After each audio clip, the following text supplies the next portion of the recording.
Everybody's got excuses, but you got one life to live, one life to give, one moment, one opportunity. Boy, that's it, and it's all said and done. When the going gets tough and the tough gets going, you just go ahead and run. Cause opinions are like assholes, everybody has one. They're being constructive or they jealous of the outcome. It's not about the times you fail, it's about the times you got up. And I don't even care what the fuck your excuses is. Fact is, you just blame the cause of foolishness. What you think I'm dubious, you gotta get up, get going and just move on. Don't look towards the past, you gotta groove on. You procrastinating now, you gotta get that motivation. I already created a track called Inspiration. Gotta get up, get going and get fucking hype. Go. Welcome, everybody. It is time. Oh, what is that ring? That's right, folks. It is WTN Wrestling Talk Now time, where we will run it all down. I am not alone, and I am not just with one person, but I am with two. We're going to run it all down together. Got a lot to get to, so first and foremost, let's introduce our fucking team here. That's right, we're swearing now, apparently. Kid Crazy, how goes it, good sir? Pretty good. I hope everyone's okay. And we have some interesting wrestling coming up this weekend with Crown Jewel and some kind of interesting wrestling week that just passed. So what's up, Nelson, and what's up to everybody else?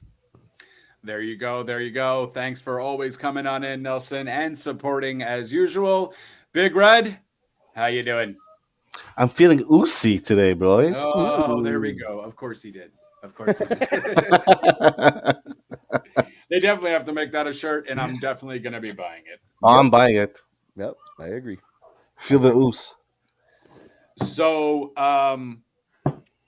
essentially, I guess we can start off with maybe somewhat big news.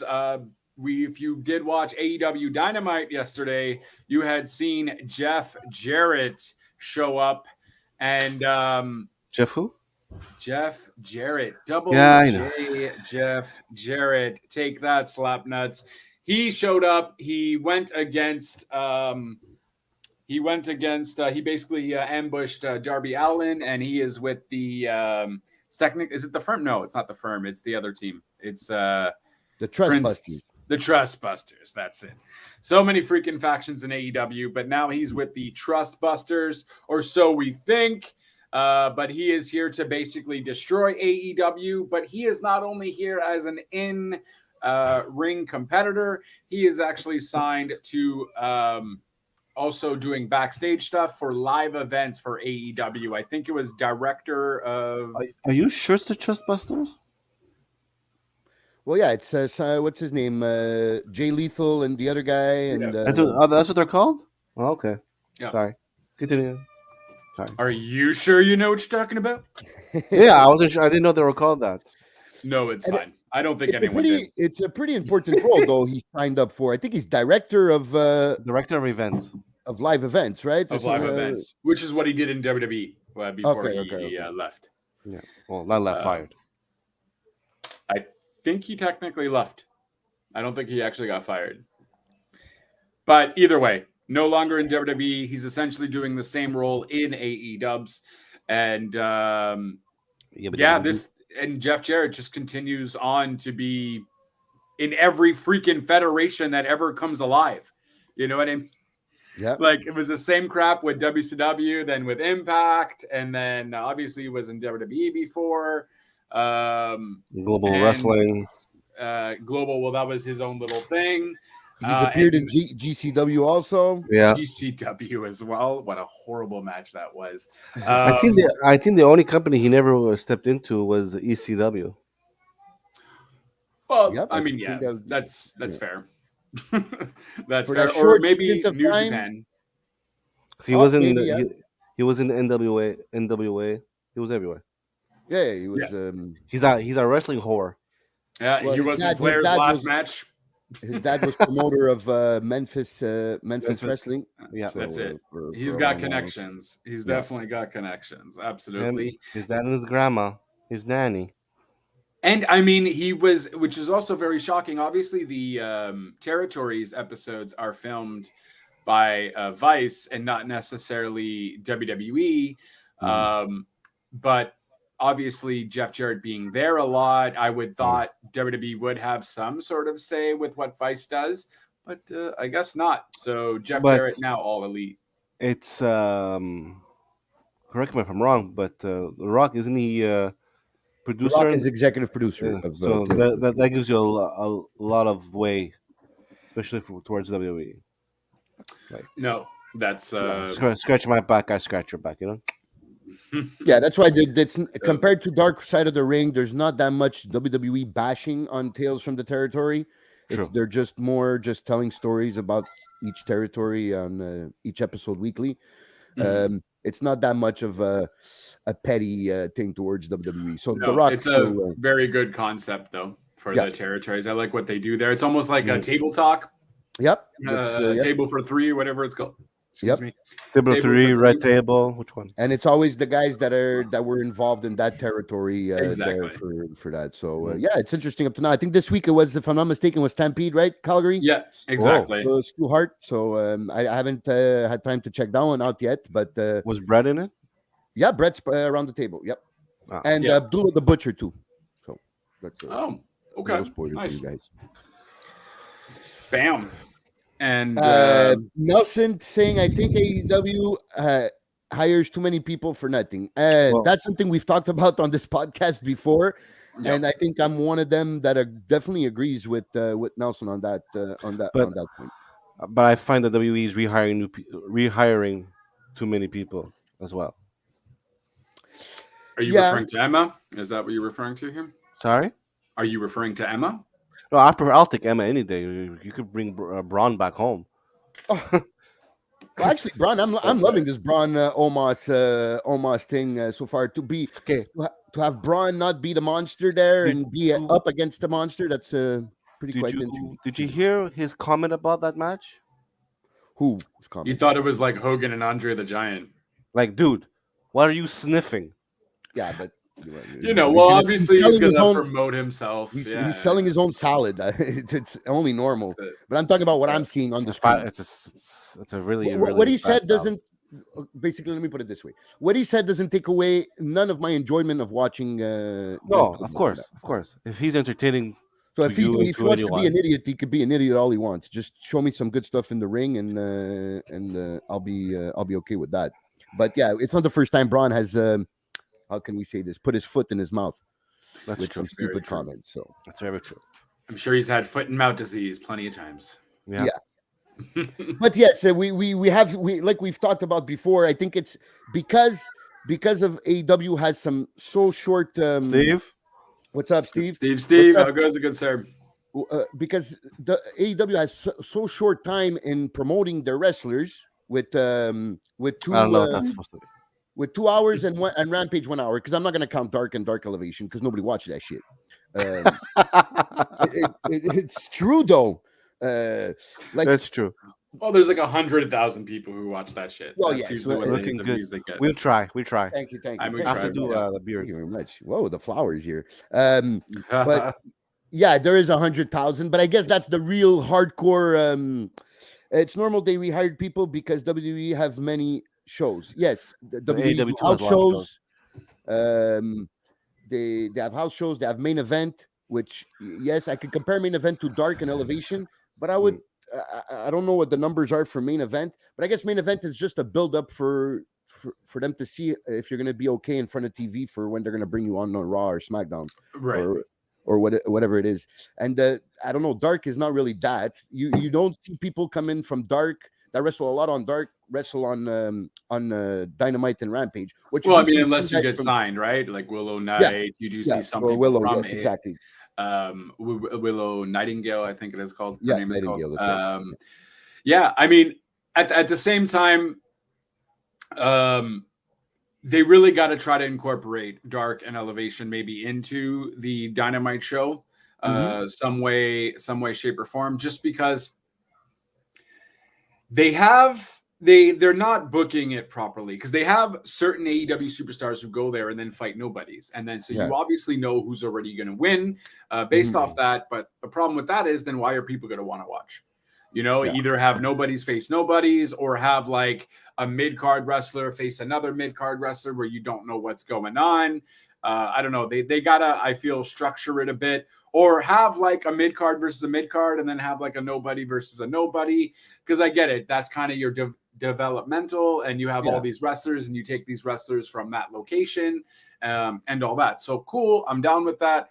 It's just they gotta do better marketing with it, kind of promote it better with AEW, make it a storyline of some sort, following into Dynamite or something like that. Because isn't Ring of Honor supposed to be like NXT?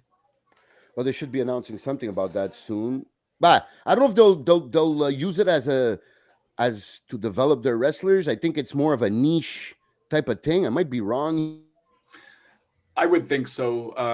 I think it's just going to be its own separate brand. So yes, it's going to be like NXT, but not necessarily developmental. Because when you have Chris Jericho as your champion, no, of course, and stuff like that. I was gonna say, if it's that, why don't you just put the guys on Dark, go like for TV time, you go with Ring of Honor. I'm sure you will be seeing some guys AEW signed talent that usually would be on Dark or Elevation probably show up more often on ROH. But what I would like to see from Dark and Elevation is once in a while have a storyline that you're building on Dynamite and Rampage that you have maybe less time on a certain week to promote, and have that on Dark and Elevation. And then do like WWE, do video packages for the people that didn't have a chance to watch Dark and Elevation. Do video packages recapping how that storyline evolved during Dark and Elevation, and then maybe you might have some people saying, "Oh fuck, I missed that part of the storyline. Let me go check it out this week," And then eventually you'll have more people, and that will be installed inside the storylines, and it will be much more to develop character, much more time. Sometimes that's the problem with AEW, is sometimes their stories look rushed. Sometimes they'll do it in one Dynamite, they'll do a whole build up to a storyline that they want to do. And sometimes it feels rushed. So do you think that Aleister Black is coming to WWE? I'm almost 99% sure he won't. I'm like 100%. They literally just showed a whole thing with him on exactly. True, on House of Black. Yes, so true. And we 100% no. We had heard, I'm good to move up to 100% here. First of all, I think it was confirmed that he was never released from his contract. He was just given time off. Yeah. I know there's been rumors on the internet about Uncle Howdy being Aleister Black, but you guys can take that out. It is not Aleister Black. I say it's both. So, well, we'll get to that later. We pretty much could probably agree with that. But yeah, Aleister Black, no, not WWE. I think he signed a 5-year contract, and Tony Khan has specified that he hasn't released him. So I don't see that happening, or at least anytime soon. So, but yeah, you're not the only person that I've heard that from. So no, I think here WTN we can agree that Aleister Black will not be going in WWE. So yeah, Absolutely. That was what I was saying about the AEW and the dark elevation. No worries. Yeah, and then along with that, too, just going along that same kind of bubble, I guess. Like they're all hinting with Saraya, right? That she's cleared to wrestle and that she was supposed to announce it this week, but she says she's going to wait because she has to go see another doctor. I wonder who that doctor is. I wonder. Maybe she has a DMD in dentistry. So, that works. She shouldn't have said it like that, though. Like, there was too, obviously, I know what the fuck you're doing. But it would have been kind of cool also, maybe if you wanted to elevate, pun intended, if you wanted to elevate your AEW Dark or Elevation, you could have maybe made her do a match there or something. You know what I mean? How many people would go view it? Like it would just skyrocket That would up give a high, boost, and guaranteed. Yeah. that would definitely give a boost.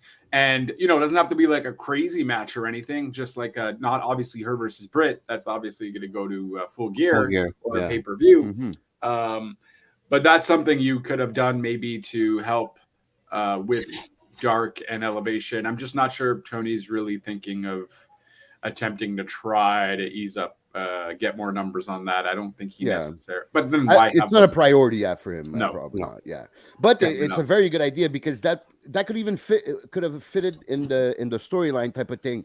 She wants a match. Give me a match. Tony's going to give me a match on Dark, just to see after all this time out of the ring if I still got it. And then you have Britt interfere in that match, and that would set up their match at Full Gear. Because it's kind of dragging a bit, that storyline, because we see them rumble, we see them fight around the arena, we know it's coming. They had these interviews last week, which was a bit of a dud there. They started yelling at each other when Saraya was talking to Renee, and then Renee goes, "If you guys want to do this, let's do this in a good manner." And then they have the segment this week where Britt is not there. Then she has her own segment backstage with Tony Schiavone, if I'm not mistaken. Schiavone. Schiavone. So I think it's been. There should be more hype behind this rivalry than there is right now. That's another problem AEW has, is other than their big stars to hype up their big rivalries, they really have a hard time building up these storylines to these more mid-card, even though I don't consider Britt and Saraya mid-card, but like down lower in the card type of rivalries that they would need to work on there. Right. And that would, I imagine that's going to be a match for Full Gear. That would make it the third women's match on the card, which I'm happy for because I want to see Toni Storm versus Jamie Hayter. That's going to be a bombshell of a match. Yep. Bro. So I think the other one is Jade versus Nyla. Which I'm hoping is going to be good. Nyla's pretty, haven't seen Nyla wrestle in a hot minute, but that should be, both women are strong as heck. And maybe we'll see a little bit more in Jade in that one. We should. I think this is the time where she needs to gear up go into second gear in her run as champion. And to be honest, guys, I've been really liking Nyla Rose recently in her segments with Vicky Guerrero. She's, for the first time in first time since she's in AEW. I think she's one of the originals that we actually see a character and charisma from Nyla. So I'm really enjoying these segments. She definitely seems comfortable. She seems more comfortable, at least. Yep, more and more comfortable with the belt. Last week, stealing the car. Championships will do that for you. Yeah. It will give you that confidence you need to go. Exactly. Yeah.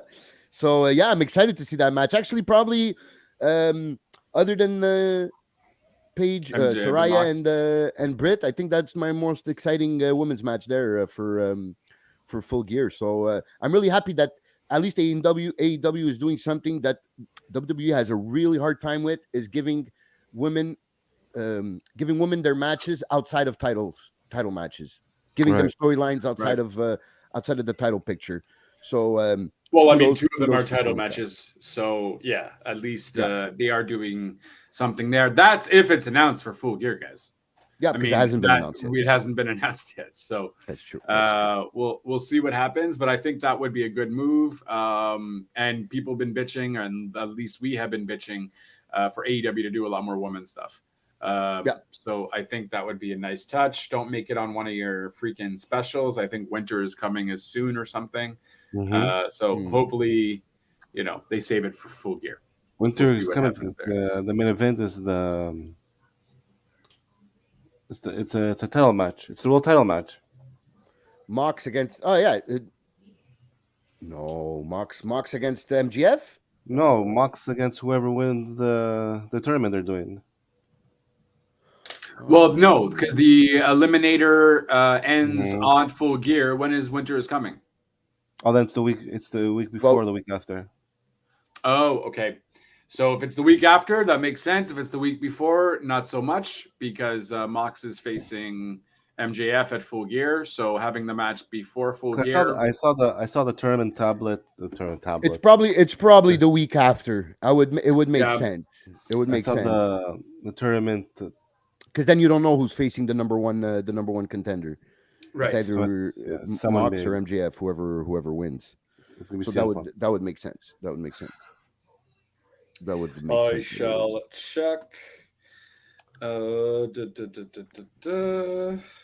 But while I'm checking that, instead of what else in terms of big news? Well, there was You the Fightful reported there that I know I've said that I really want to let go of CM Punk in the last few podcasts, but back in the news with Fightful reporting that Chris Jericho had walked into to Phil's CM Punk's locker room after the scuffle with the Elite, and that told him to his face that he was a cancer to the company, and that he might as well leave because no one likes him there. Basically, I'm paraphrasing, and CM Right. Punk just brushed him off and told him to get out. It's none of his business, and to get out of his locker room. So, see, we've talked about how Chris Jericho was probably gonna start taking more space as the locker room leader here, hmm and we see more of this from this story, that he wants to take a bit of that responsibility, and apparently he's one of those that was really against CM Punk coming back to this company, and along with the Elite, because we've also heard there's rumors. I don't remember who reported that, but that the Elite had put an ultimatum saying that they weren't going to come back if CM Punk was going to stay with the company. And from what we've seen last week on Dynamite with the return with the segment, the video package, where we see basically all the highlights of the Elite in all Elite Wrestling since it started, and all the big moments, and you see them kind of that Thanos moment when he erases half of humanity, and basically you Right. see that the Elite erased from AEW. from AEW, and then the being erased from the AEW logo. So that probably coincides with or is foreshadowing the return of the Elite. So we probably can say that CM Punk. I know they still haven't got to a deal for the buyout of the contract, which I don't know what the details are. It depends, because what would you guys do if take out creative control, because apparently that's the problem we have here is CM Punk still has creative control. So if Tony Khan just tells him to stay home and we'll pay you at home, he could easily say, I have creative control, I want to be back on the show, and kind of be on the show, right? Nelson was saying, without Jericho, AEW is nothing. He bring the company on his shoulders. Well, definitely at the beginning. That's why they put the title on him. That's why they put the title on him. But I guess now he's less carrying it. He's definitely part of the guys that are carrying it. No doubt about that. Alone on his shoulders, I wouldn't go as far as to say that, but definitely he's a big part of, especially in these last few months since All Out, where you've had the Elite being out, CM Punk being gone. I mean, you have Moxley, you have MJF. Mox. Well, MJF was gone also for a while from that from that picture. So it was basically for the last 5-6 months, Mox and Jericho carrying the company, or the big segments of the company. But I can see why somebody would say that Jericho is a big part of this company. Definitely is. I mean, he is. Absolutely. I just don't know if he's carrying, if it wasn't for Jericho alone on his shoulders. Yeah, exactly. I mean, look, I don't think we'll even need to see that. I think Jericho is happy being where he is. I think Tony Khan is happy with what Jericho is doing. Yeah. Certainly at the beginning, that's why they put and that's why, and ultimately Jericho is also going to be the one with ROH when the TV deal happens.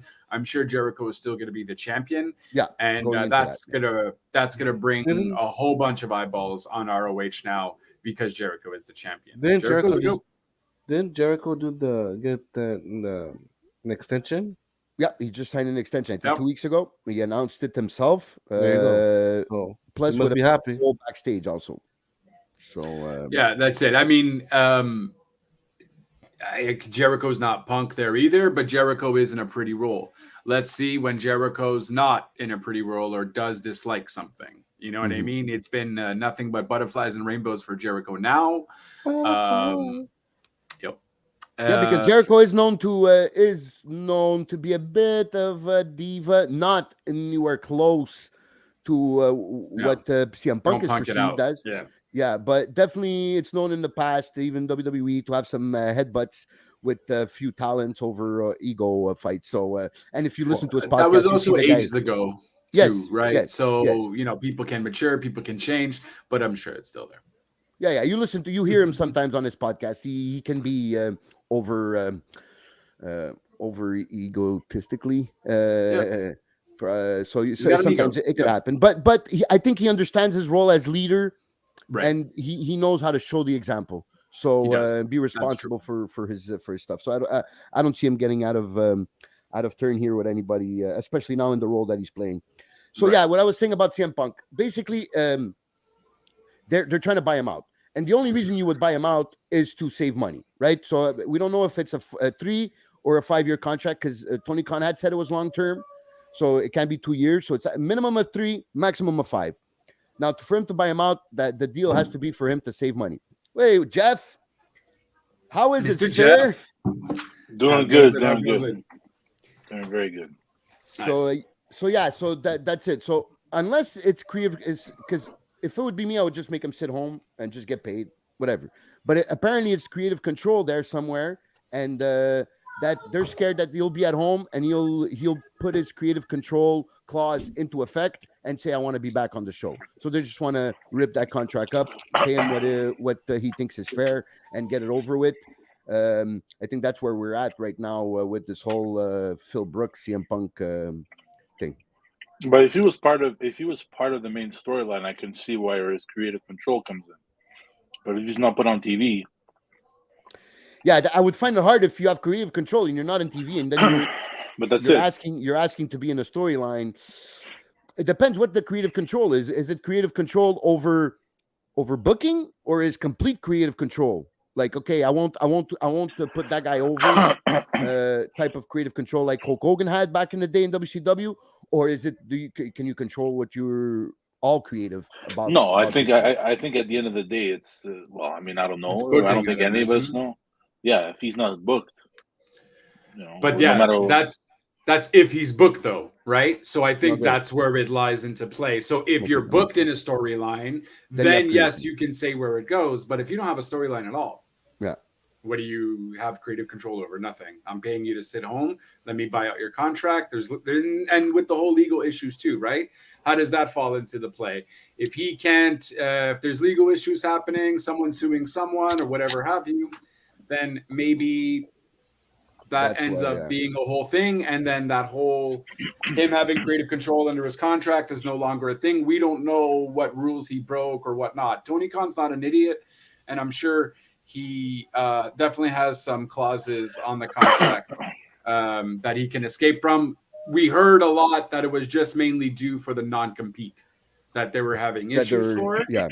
So Which would we make shall sense see. because we also saw this week on a I don't know if it was on a podcast, but this is out of coming from Triple H, or I think it was on the conference call where a journalist asked about the CM Punk returning to WWE, and he goes, CM Punk was on the Fox show backstage long ago. There was not negotiations but talks back and forth there, but there would have to be interest on both sides here. So he didn't say there was interest on his side. He didn't say there was interest on CM Punk's side, but he did say that there could be talks if there's interest from both sides. So I think that's just Triple H playing the role of CEO and saying where he can be, because if that were the question, then you just keep Punk at home and you just pay him while he's at home. If you have him for the next 3 years and he can't go nowhere, I guess if you buy him out, that's where, like JLB was saying, that's where you decide, okay, is it 1 year where you can go to the competition after we buy out this contract? I guess that would make sense that they're working that out. That hurts his stock, though. That hurts CM Punk's stock. If he's off of TV for a year and a half, going back to WWE, it's going to be short-term success. And probably maybe a bit less money also, because, yeah.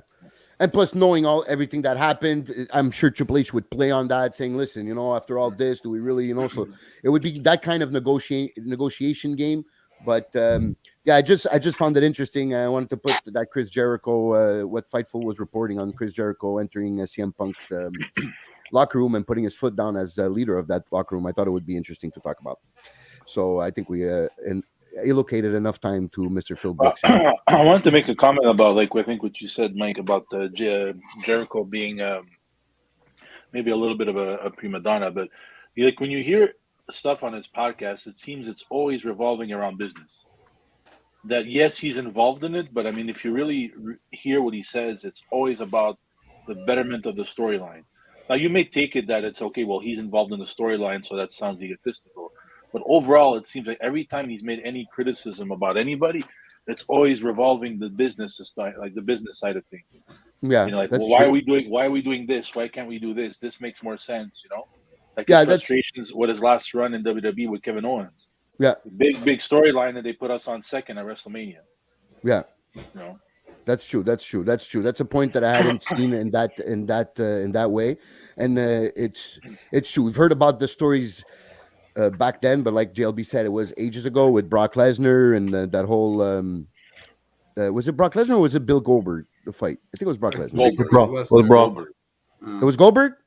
But he fought with, but yeah, he had a thing with Goldberg in WCW. We had a thing also with Brock and the Okay, so okay. it was both. Okay, so It was both, I yeah. knew I had heard something. So yeah, but definitely, your Jeff is saying a good point here. That most of his time, his hiccups with do come from the business side of the wrestling industry. So yeah, okay, all right. That's cool. So I think Jeff, since Jeff came right here, it's perfect time to talk about this Forbidden Door match going on with that has been confirmed. Nakamura versus the Great Muta for as part of Noah. So it's under the Noah promotion, Pro Wrestling Noah in Japan. And apparently the Noah had approached Vince McMahon a few months ago for this. Vince McMahon shut the door right away. And Sonny Ono. apparently when Sonny Ono. Yeah, Sonny Ono, which is the guy from Noah. And apparently when Triple H came, he started facilitating the talks again, and they came to an agreement, and Nakamura will be fighting Muta. And apparently Nakamura's clan was really pushing for this. So I don't know if it's more of Triple H wanting to open this Forbidden Door, or it's just to keep Nakamura happy and grant him his wish, I guess. Well, there's a story behind him and Great Muta, you know, being legends of Japanese wrestling. So, you know, it's a one-off. That's all I see it as. It's a one-off. It's part of Muta's farewell tour. Mm-hmm. So to have one of the biggest stars in Japan in the history of Japanese wrestling, Nakamura, it's like, okay, fine, go do what you gotta do. I see it as a one-off. I don't see it as a opening any kind of forbidden door. I just think it's a one-off. But I don't see it as right now having any future engagements for both of them to work together. But we did see this week on WWE television, they did mention Noah. Mm-hmm. So we see that possibility because we had heard the hiccup with showing Billy Gunn showing up on Raw was that Tony wanted them to mention AEW, that it was part of AEW, but I guess it died there. So for them now to mention Noah and have Nakamura go there, it's a bit of like, I don't know. There's I think since Triple H has come into this role of being the boss in WWE, I guess I've seen more of a rivalry building and between Tony and Triple H here and AEW and WWE because we see also this whole Carl Anderson story because apparently now they're working us both of them, New Japan and WWE. Looks like they're working all the fans because in one way they said he's no longer on the show that's on the same weekend as Crown Jewel. Mm-hmm. But at the same time, they haven't stripped him of his title. And there's rumors that he will be on January 4th at Wrestle Kingdom defending that title. Probably dropping it, mind you. But that he will even that's it just seems like a one-off because it was a belt that he won prior to re-signing with WWE, so they have no choice but to have him to drop it. Or else, what good does it service him being having a title in New Japan if he's on WWE programming? Oh no, that's for sure. But that's why I'm saying he's going to drop it. They're going to drop it. But we could say the same thing as with FTR having the AAA titles and the IWGP tag team titles. Yeah, but Well, there's the a idea- working relationship. different though. Yeah, they have a legitimate working relationship. I think for Triple H, at least it's both a one-off. Hey, listen, New Japan fucked up, but you know what? Go ahead, go drop the title January 4th. We obviously can't have you for Crown Jewel. Go there for Crown Jewel, so let's do that. And I agree with Jeff. I think it's the same thing with Great But what Muta and if? Nakamura. It's just to keep But what Nakamura if? happy. What if it? What Costa's saying? They're playing with us, and maybe they're starting having a relationship with New Japan. But I don't know about a working relationship, but that definitely. Well, yes, they have to have a working relationship because they're working together for both these things. Well, in one case, New Japan, in the other case, Noah. If Carl Anderson does show up at the January 4th Wrestle Kingdom, which hasn't been confirmed yet, made official, but I think it leaves that they came to an agreement in some way or somehow for these two things. I think it leaves hope. Well, I don't know if hope is the right word, but it leaves like hope that there is something that can be done with WWE, that they're not this closed off island where it's them and nobody else. I see it happening with Triple H. Don't get me wrong, I don't see a Forbidden Door type of pay-per-view type No. of working relationship. That I do not see whatsoever. I don't think that's WWE style.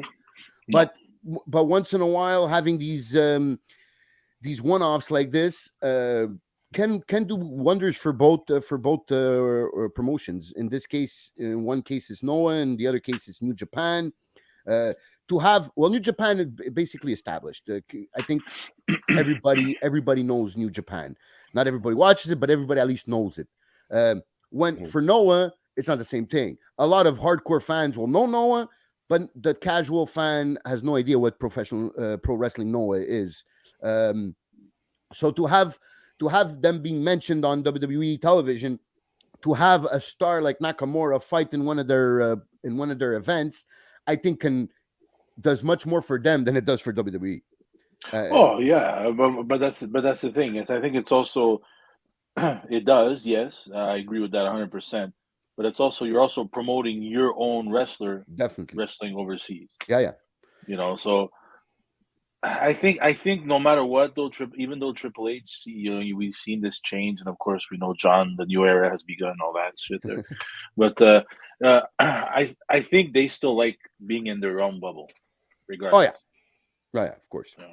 I agree. I just wanted to point out the openness, the difference in openness that we're seeing now for certain things, which we would never see if it was under the previous administration. So that's pretty cool.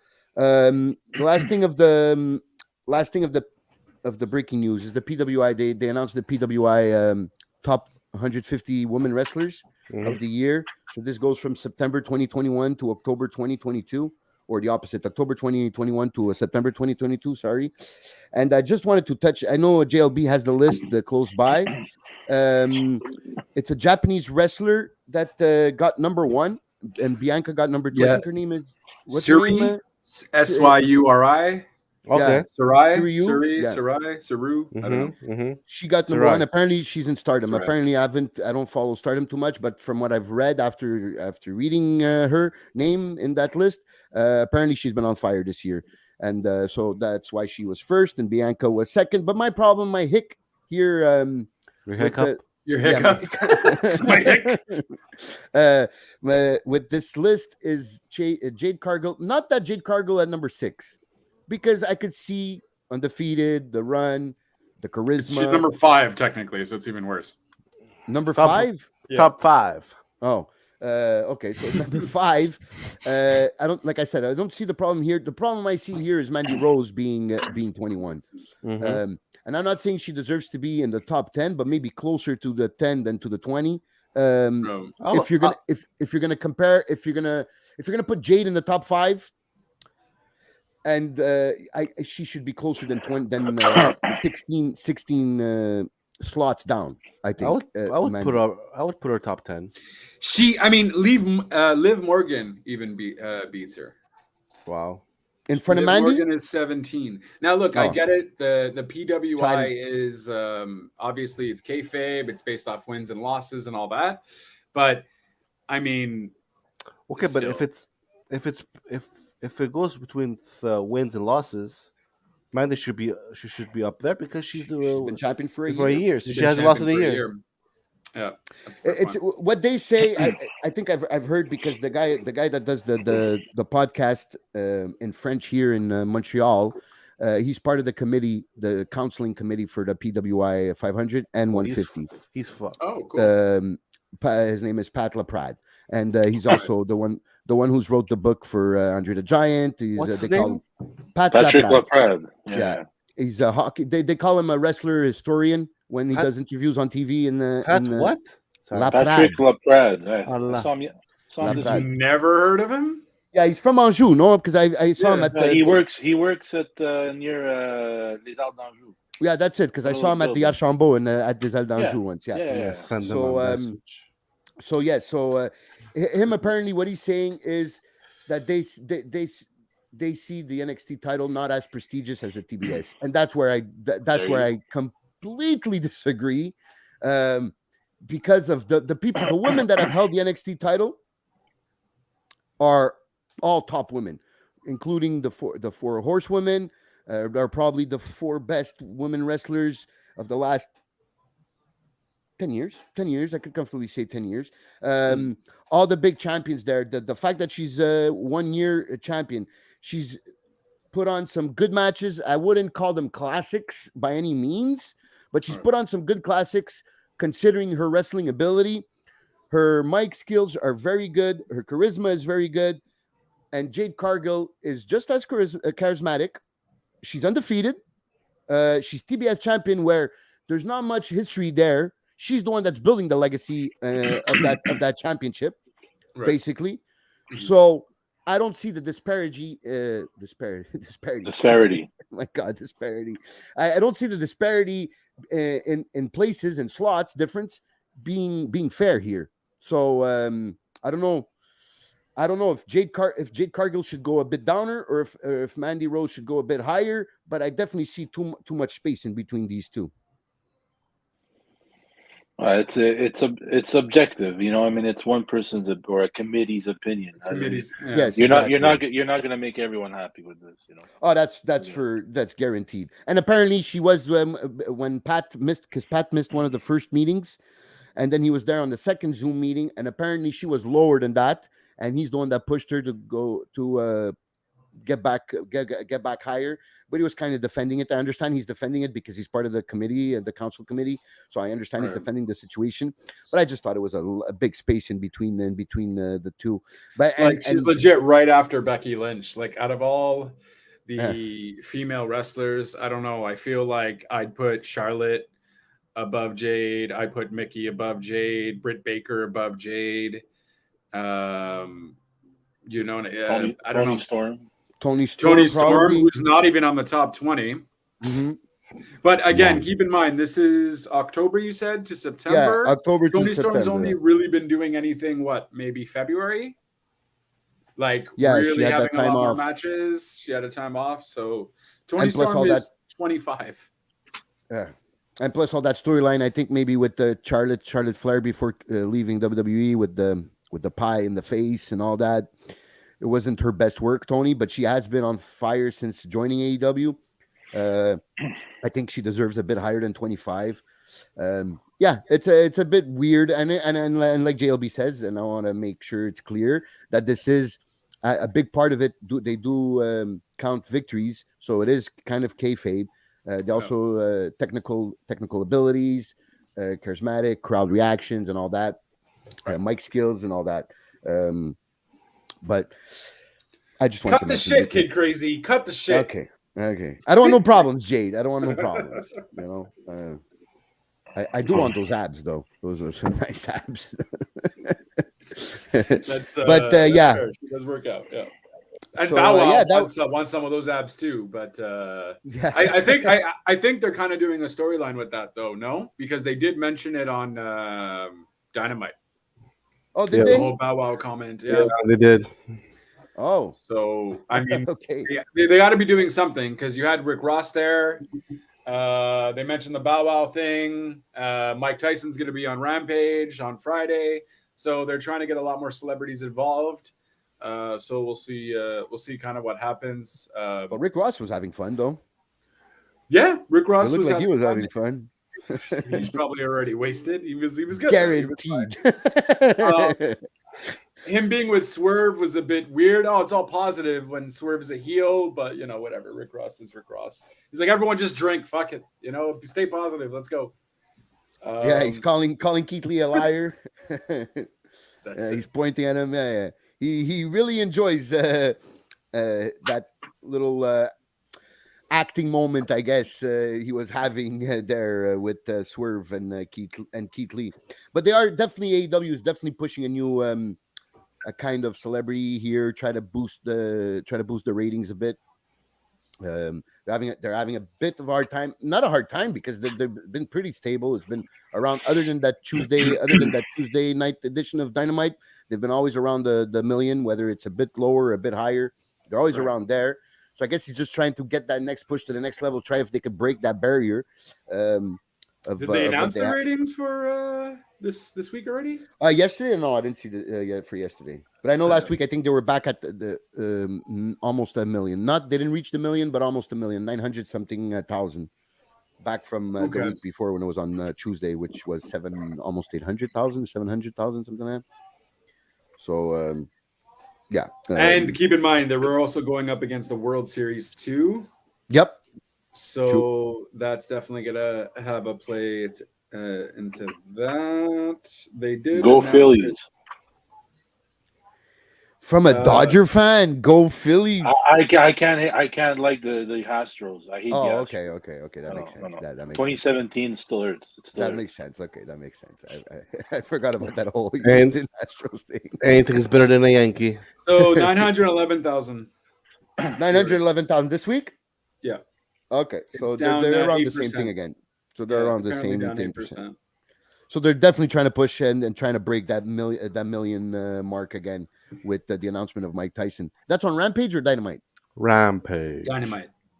Okay, that's what I thought. Dynamite. I was checking for Dynamite. God damn it! You're not in my head, bro. You're not in my head. It's Rampage.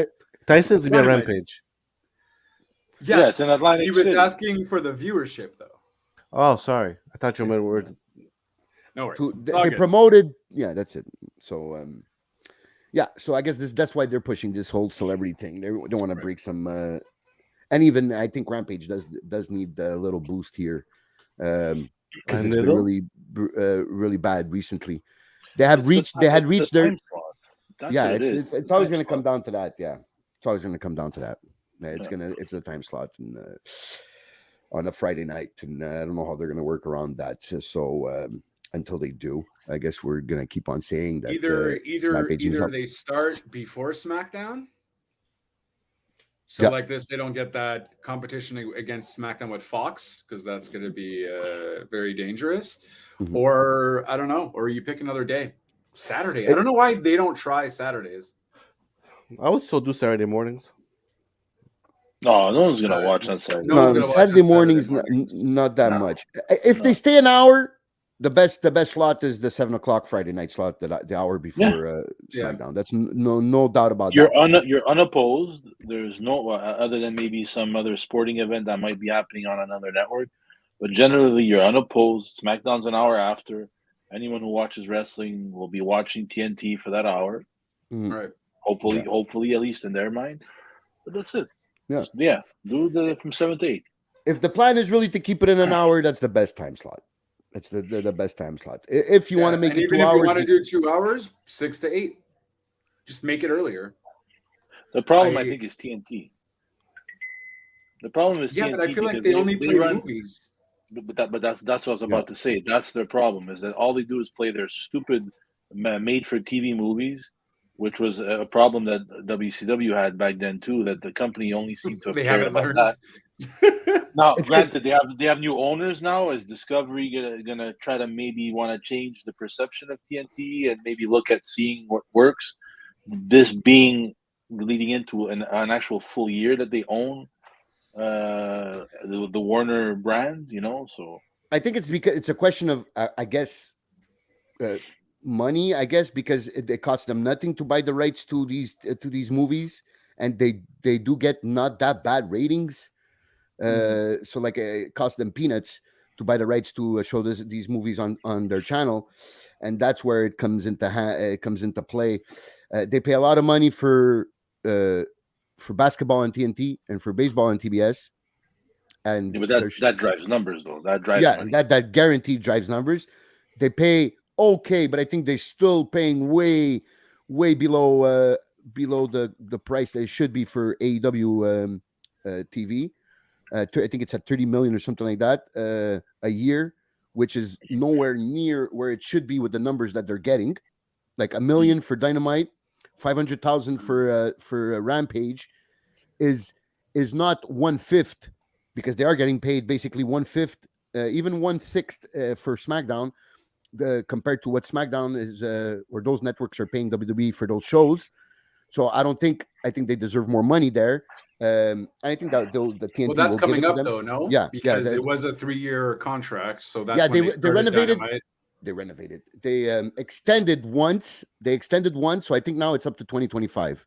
So instead of finishing in 2024, I think it's up to 2025. Oh shit! Okay. They had one. At 30 million a year. Yeah. I don't know if there's a scale. If there's a scale, meaning that 30 million now, and then it goes up a bit until the end, like Okay. 30 million, 35, 40, whatever it is. Okay.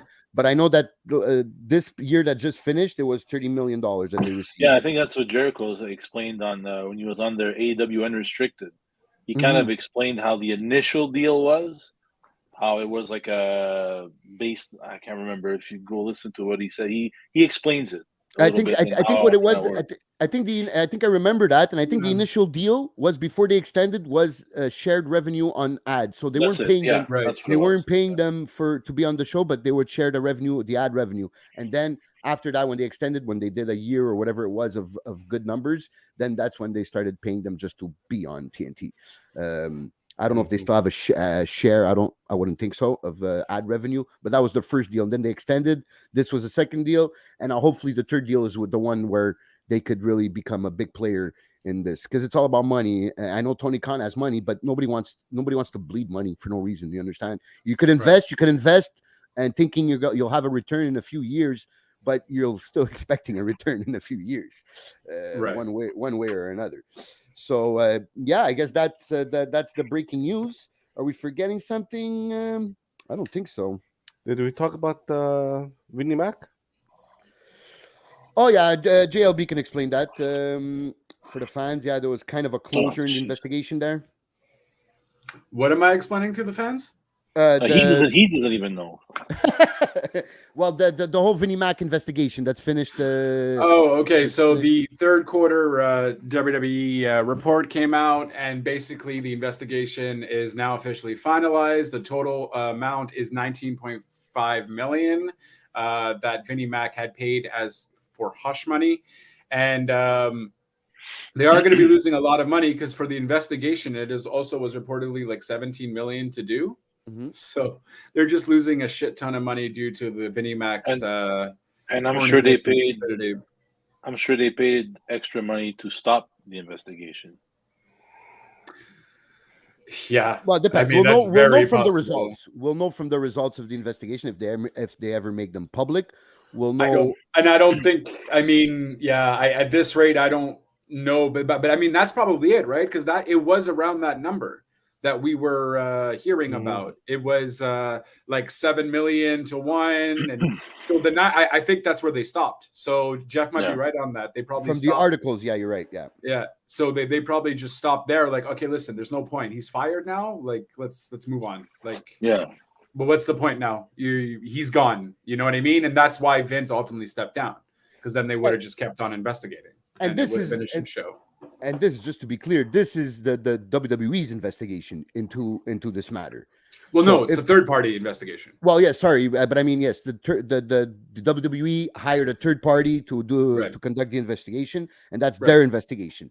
Now, that doesn't mean there's not another investigation from the FBI SEC scenario, or the FBI from seeing if he used company funds. Right. to pay that. I guess Or the IRS, I guess. or the FBI, IRS whatever. or the Yeah. what is it, the Securities Exchange Committee, which the SEC. So so that we don't know if there's a closure on that end, but at least from the third party entity that was hired by WWE to investigate this, their investigation is done. It cost 17 million. That's a lot of money. Some lawyers made some fucking bank on this fucking Right. investigation. Definitely. Absolutely. 1 year, $17 million to investigate something that's been out in newspapers and articles all Yeah. across. Yeah, that's some $1,000 an hour fucking lawyers making for sure. some fucking quick Well, bank there. For So sure. yeah, so that was the Vinnie Mac. Thanks, Mike, for explaining something that Justin was supposed to explain. I explained it. I explained the majority of it. Barely. He did half. No, I think we 90% of it. formed a good team there, and We have a good complemented team. each other. Teamwork makes the dream work, Jeff. All right. All right, so I've been waiting an hour to speaking- talk about this. Oh, unless you want to finish. No, I something was there. just going to say, speaking of teamwork, we are going to go to SmackDown. Yes. And I don't know. I don't think Jeff is feeling a little oozy today, but we should definitely talk about Definitely the Bloodline segment. Everyone is talking about it because this just proves that Sami Zayn can even get the head of the table to chuckle a little live on screen. Yep, I think he got everybody's inner Uso there to activate it there. So to put back in context, there's a match. It was the Brawling Brutes, right, against Silo and Sammy. And then after the match has no importance. I think even the Brutes won, if I remember correctly. Yeah. And then Roman comes out to like give them all shit, right? So he gives them all shit and he goes, "You guys got to fix this problem. I want you to fix it now." So he turns his back to them. Yeah, he turns his back and he lets them. He goes, "Fix this problem." Mm-hmm. So first it starts off with Sammy offering his hand to Jay, saying that he's sorry, but he's willing. He doesn't know for what, so he's not admitting he did something wrong. He's just admitting that whatever I did, I'm sorry. So says that, and then Jay just completely loses it and says, "No, get that hand away from me. You are not blood. I hate the fact that you're playing like you're partying. You're part of this bloodline, but you ain't blood." And then Sammy says, "Yeah, but that's the way the tribal chief wants it." And then Jay goes, "I don't give a damn what the tribal chief says." Yeah. Oh, that got a big crowd reaction. Well, and Roman's expression too on top of that was just on point. Yeah, like you say something bad to your father, like or something or whatever when you're a kid, and you're like, "Do you guys want to post the clip?" No, you don't have to. You don't have to. You don't have to. I don't know if that could be an issue after, but that was his basically. To put it for the people listening that didn't watch, it's if you guys to put an analogy here of a mobster movie. There's a clip on YouTube already, so go watch it. You could go watch it, and basically, it's like if there was a guy in the mob basically telling in front of the Godfather that he doesn't give a fuck about what the Godfather thinks. So that was like, whoa, did he really just say that? And everybody turns to Roman, and then Roman turns around about to lay it into Jay, and until Sammy stops him and goes, no, wait. I think Jay is just not feeling.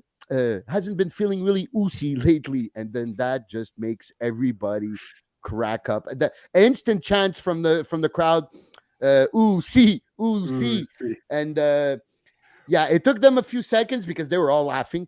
Because Roman then repeats it on top of that. But that was great from Roman. That was great taking the stick there and running with it because he goes, "I give you a week." What was it? I give you a week to find your inner oozy, and that was really good. And he said, and this got another chant from the crowd. He said that if you don't fix this problem, then I'm thinking about making Sammy no longer an honorary member of the bloodline, but a full-pledged member of the bloodline, and changing his name to Sammy Uso.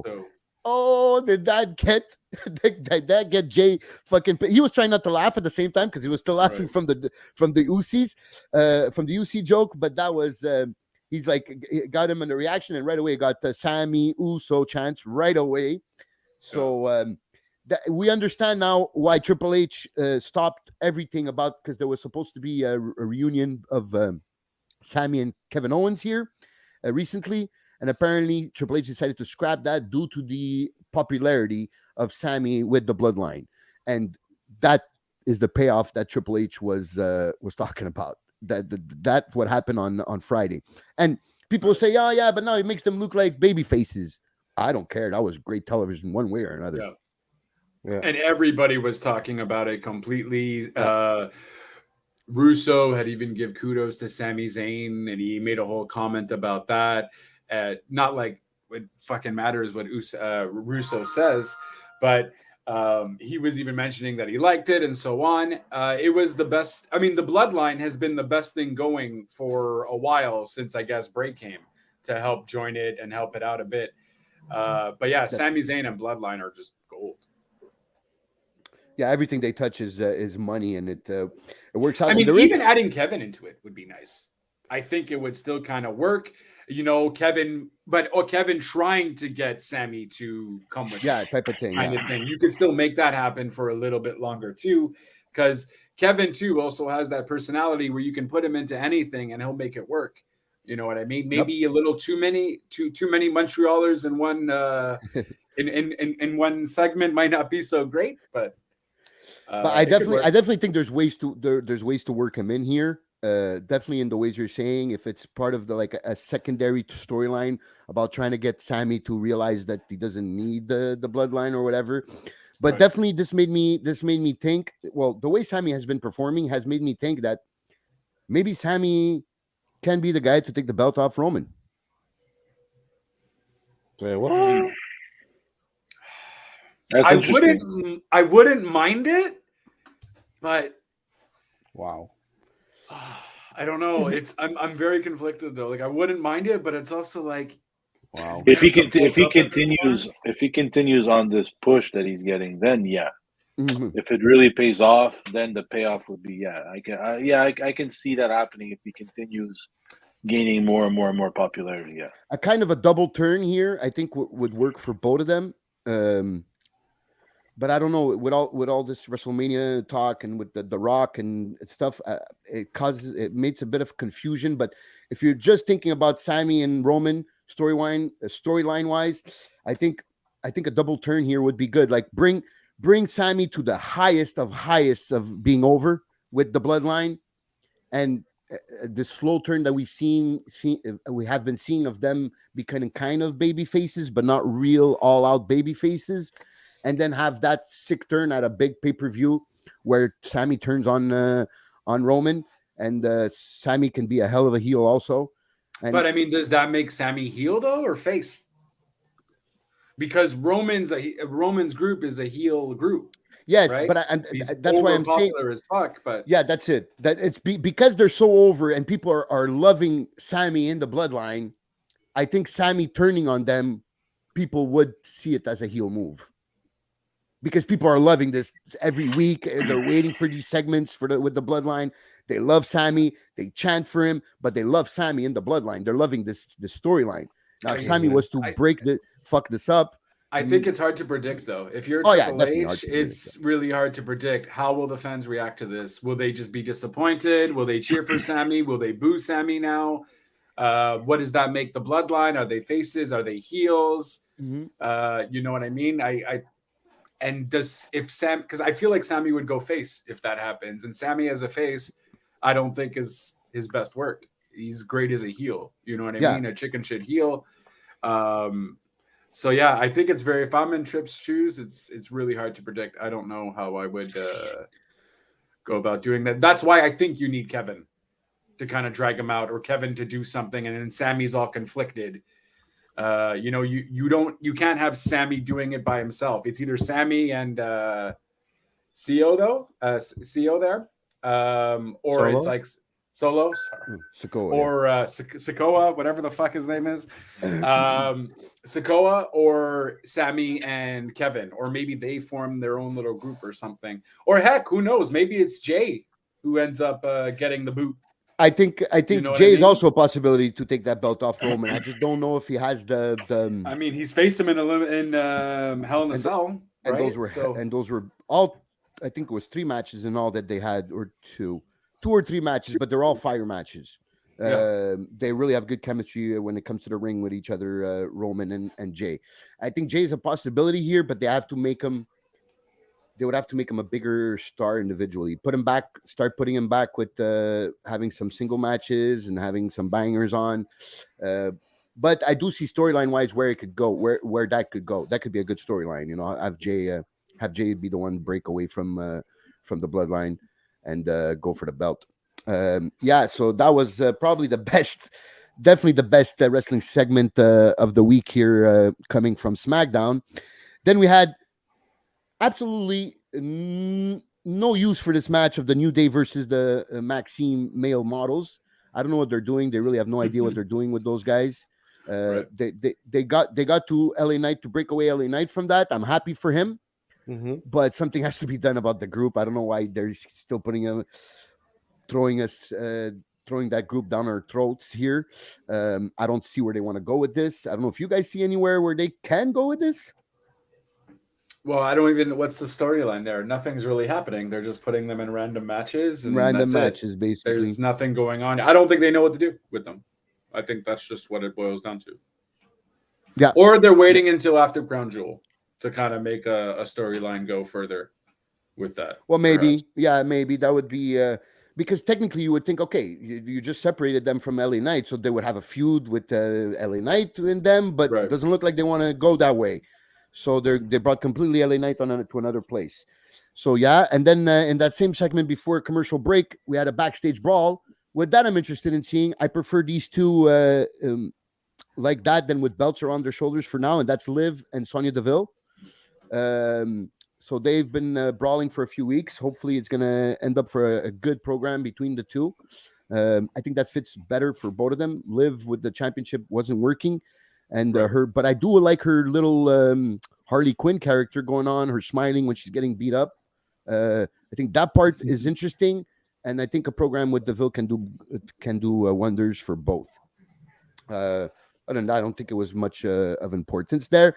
Then we had the return of Emma, which was they put her in some awkward situation there against Ronda. Right. When nobody expected her to win, and she didn't get really. I don't know if Triple H was expecting this, but not big reaction from the crowd. Yeah, and I thought she had originally been off WWE television for a lot longer than she was. You did mention to me it was only 5 years that she was off WWE television, but yeah, no one seemed to have cared. And considering, I don't know, people generally hate Ronda, I guess, fan wise. No one cared, and I felt like I even heard cheering when Ronda won. So, yep, yeah, I don't know what they're doing with Emma, and this is not a one-off, right? She actually signed a deal. Yep, she's just signed a deal. Yep. So I don't know what they're gonna do.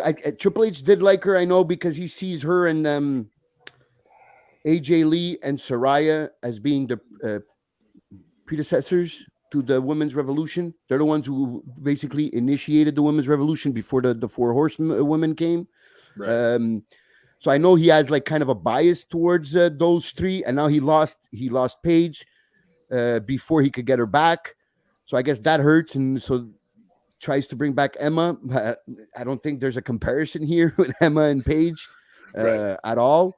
So I don't know. I don't know what. I think they were hoping that goofy character that she had in WWE, like the new character that she had, rather, was gonna kind of like make WWE fans forget about that stupid goofy gimmick that she was doing. But yeah, it worked. It worked in Impact, but no, it didn't work mainstream. There. I don't know. It's not. It's well. Yeah, but she was also a good talker. No, wasn't she like an she amazing was okay talker? on the mic. Yeah, she was okay on the mic. But in Impact, she did a lot more talking too. No, that's where she kind of got her heat from and whatever. No, so that's what I think we were maybe missing. Her come out, talk a little, get some kind of heat or whatever. Not just her come out like that. Because I'm like, who the fuck is this? Why are you back here? Why are you facing? You didn't give us a story. Sure, it's an open challenge. I get it, but you didn't kind of give us any more story on why she would have came out. You know what I mean? What's up with her? Is she a heel? Is she a face? Yada, yada, yada. So I think just because we didn't get any story with her, no one cared. She's decent in the ring, but yeah. And I also heard they want to bring back Knox. Excuse me. Tegan Knox? Yeah.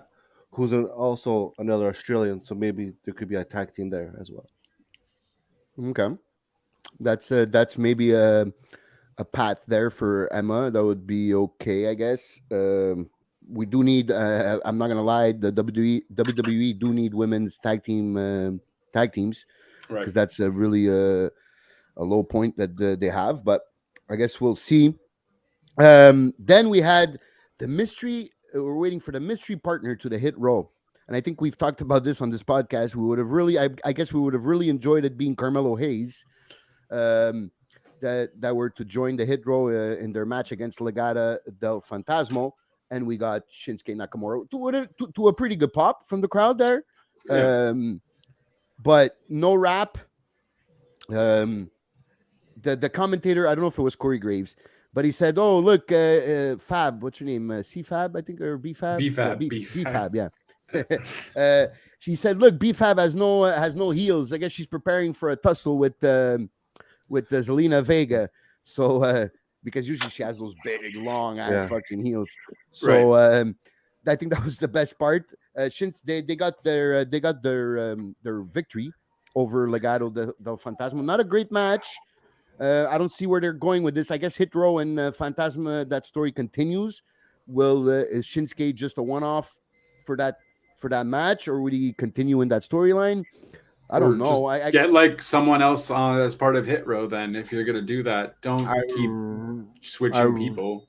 I really don't feel the Hit Row this second time. No, it's. I think Swerve is the one that kind of made it all happen, though. I think Swerve was the one that really made it work. He was and he was the best wrestler, best rapper in the group, probably the better wrestler out of those two there. So, and he had a thing about him. People believed in what he said. The other guys are okay, but they're not giving them anything to really work with too. No. The only thing I'm interested there is Zelina and BFAB. I don't care about Hit Row as an actual group. True.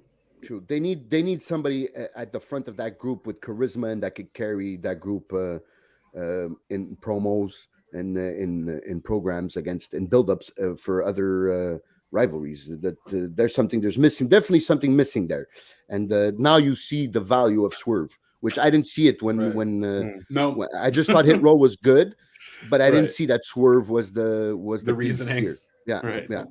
So then we had Madcap Moss versus Cross. With Cross finishing the match off with his choke and basically talking on the mic while he's choking out Madcap Ross, basically calling out Drew before their match at Crown Jewel. Do you think this is a make it or break it this weekend for Crossy to be the Cross that we expect him to be, like that cerebral heel that can stalk and beat up anybody? Like I don't know. Well, I mean, it's not working with Drew though. So if they are trying to make him this really bad heel and so on and so forth, they're not doing a good job with Drew, making Drew his opponent. I thought I was finished with Drew and Cross after the strap match. Apparently not. So I don't know. I really don't care. Yeah, it's in a cage. Okay, cool story, but I just don't care for this match still. I think it's because Drew, they're trying to make in booking this, they're trying to not make any of them look bad, and by not making any of them look bad, you're making both of them look. Yeah, exactly. Yeah. So that's the question here. Hopefully, they put on a banger match, and that's it for this, and they both move on. I don't think Drew needs the victory. I think Cross needs the win much more than Drew. Since he just came back. Yeah, so I think give it to Cross, then have them move on, because yes, I did find some segments like the backstage brawl that started off last week, when him trying to break Cross's arm in the car door. I think that was cool, but like I said, I think they're trying to make Drew look too strong, and by not making Cross look too bad either, and they're making them both look bad. So I want some closure to that program this weekend, and hopefully some good things coming for Cross after that rivalry. And then we had the final. They closed off SmackDown with the Bray Wyatt segment. So can somebody explain to me what's this whole Bray Wyatt when he's without a mask in the ring? What is he trying to do? I think it's one of his characters. The Okay. whole Wyatt 6 thing, it's just 6 personalities of Wyatt. So one of them being Rotunda himself, and then the others, I guess one being Uncle Howdy, another one being the rabbit, another one being the witch, the buzzard, and so on and so forth. I think that's where we're going with this. And then I think either they're just going to make him go crazy and do 6 characters, and it's just going to be like a whole Mankind scenario. 3 Faces of Foley, Wyatt 6, he chooses what he wants, but he's fighting with himself, right? Bray Wyatt and so on. And he's fighting with almost split personality sort of ordeal. And or they maybe might bring certain wrestlers to be these characters as his personalities. I think that's really tough to pull off, especially on a live TV show. But maybe that's where they're going with it too. But I think it's just 6 personalities of him. Well, that makes sense. The Wyatt 6, his Twitter handle, and all this stuff, that makes sense, storyline wise. But the last 2 times we've seen the in-ring promos from him as Rotunda, as Wyndham Rotunda. He's seeming like that nice guy with some depression problems and being appreciative of the fans, being always behind them. And then bang, you have Uncle Howdy saying, "Okay, this is too much. This is too much. Lying. You're a liar. You're presently you're saying you have no mask, but you are wearing a mask." You're not being. And he did say, Bray Wyatt did say that he was trying to hold his I don't know the exact words he used, but basically he was trying to hold in his bad part, that he could do some dangerous stuff, but he's trying to be a different person. And then that's why Uncle Howdy says that he's stop lying. You're what you're saying. You have no mask, but you are wearing a mask. So kind of trying to pull him back into the dark side type of thing there. Right. Some people have been pointing out the earring on the Bull Dallas. Yeah, that it was Bo Dallas. Yeah, they're pointing out on Uncle Howdy that it was on his right ear, the cross earring, and right. that's the same earring that Bo has, which would make sense. We've heard the rumors that Triple H was interested in having Bo back. I think he talked. It was a good segment there. Well, not segment, but a good promo from Uncle Howdy. Made it interesting. Used some right words. I don't know if we're gonna get a reveal anytime soon, but I'm of the opinion that it's probably Bo here. I mean, it makes sense that it's Bro. I think it was still Wyatt talking though. I feel like I guess Bo could mimic Wyatt, but I still feel like the Uncle Howdy voice was Wyatt speaking. Oh, okay. That's interesting. I hadn't seen it that way. Okay. No, I don't know. I mean, I don't know. I haven't heard. I mean, they're related and all that, so he can probably easily mimic his brother, and they kind of have almost a similar tone to their voice or whatnot, so it can easily be Bo. But it still felt like it was Bray to me. So I don't know. We'll see. Or they could just be fucking with us too, right? Like that's easily definitely. A thing. Definitely. I mean, some people thought it was Malachi as well, and I'm just like because of the lenses. The eye, the eye lenses. Like, okay, guys, do you not watch AEW? He just did a whole thing for AEW with the segment of the House of Black, but people will Twitter. Tweet. Yeah, because it's wishful thinking, right? So people will say we'll see that, then we'll see somewhere on social media, hey, it could be Aleister Black, and then whoa, you really liked Aleister Black and you really want him to be back in WWE. So like, oh fuck yeah, it is Aleister Black, I understand how people get excited like that, especially with all this social media BS. But I'm definitely of the opinion that this is Bo. And I'm like I said, I'm 100% sure this is not Aleister Black. That was SmackDown. Then Rampage came, and Rampage, I think this was one of the worst Rampage in a long time. And again, it's the recurring problems. Okay, start off with Mox versus Matt Menard, which is okay match, but like no. storyline behind it whatsoever, and they're doing that a lot with Mox recently. That was for the Eliminator tournament, though, no? Or no? No, it was for they called it the elimination match, meaning if Matt Menard wins, then gets a title shot. Well, Yeah, he the gets Eliminator to tournament. the Eliminator tournament. That's what Is that it is. the eliminator tournament? Yeah, that's what it is. So that's why Mox also faced. Leak. Who did he Oh, face on this is Dynamite? okay. Lee Moriarty. Okay, Yeah. okay. So then it's me that misunderstood this whole thing. So basically, this tournament is just Mox versus guys. The first guy who beats him gets a title shot. Well, I think they go into like a tournament to see as a who bracket. gets as a bracket to see who will win out of those guys, so that they can face Moxley for the title. Apparently, after Full Gear. It's whoever wins the after whoever wins the tournament wrestles the winner of Moxley and MJF. Yeah.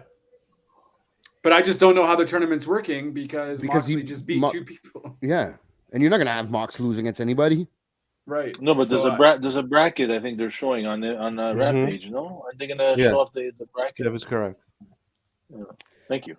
It's confusing to me. So if it's confusing to me, somebody that watch all of this, I could only imagine the casual fan how he's not confused. I don't get why you would have a champion wrestle in this weird, stupid tournament anyway.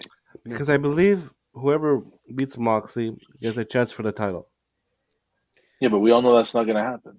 Yeah. No one's going to beat him. Who's going to beat him?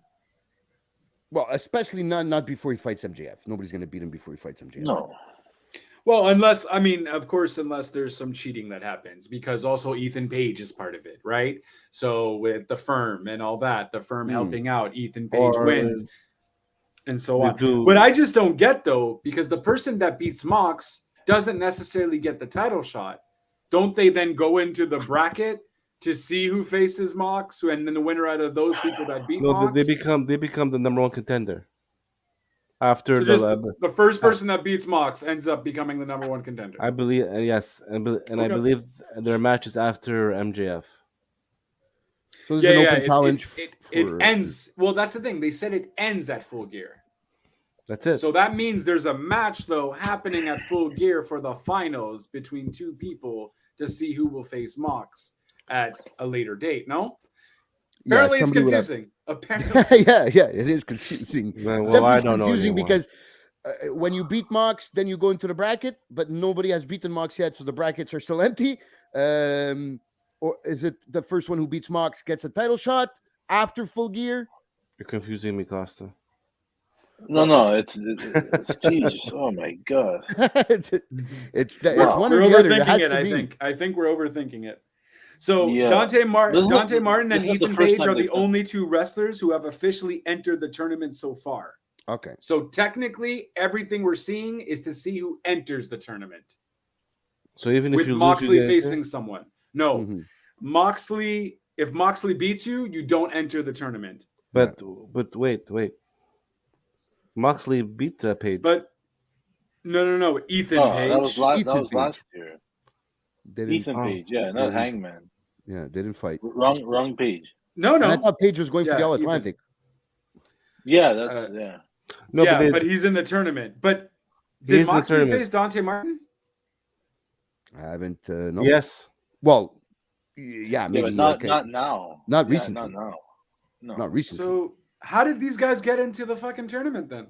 We have to call Tony. Okay. They're just putting a bunch of guys. They're just putting a bunch of guys together. Bunch of guys like that. That's it. So okay, but those are the only two announced, though. So I'm just trying to figure out how it's called filler. It's called filler. Yeah. Well, I don't know. I think Ethan Page might end up winning the tournament because I feel like they're trying to. Well, they're definitely trying to push him. That definitely with the matches he's had and the squashes he's had recently, they're definitely trying to push him. But there's definitely something here where Tony has to explain stuff better, because if we're confused, and we're guys that have been watching this for decades, and we watch almost every single show, and we're confused. I can only imagine the people that miss a show here, watch a show there, and that are not always like every week and watch everything. Yeah, they must be confused. Where did you find this thing, Jay? Can you share it? I shall share it to you. Good Thank you. Absolutely, no problem. Sorry, because No, there's nothing. No. It's just. It's weird. It's weird, and It's another hiccup. yeah, it is definitely this one is definitely a hiccup. But while you share it with Big Red here, then we had the second match of Rampage with Keith Lee versus Serpentico. Okay, completely fucking useless match. Well, it was just to further progress Swerve yes. being an idiot. Yeah. Yes, so I think they could have done this with an interview segment with Keith Lee in the ring instead of having him in a match with Serpentico, and to show the whole thing where they kidnapped was it Swerve? Was it Swerve that kidnapped Billy Gunn, right? And that hurt his hands, broke his hands. So he couldn't scissor. Was that scissors noise? That's amazing. That was the. I was fucking around. Oh, okay. Yeah, I was like, oh, shit, that was nice. I thought that was I was like, noise. great. There we go.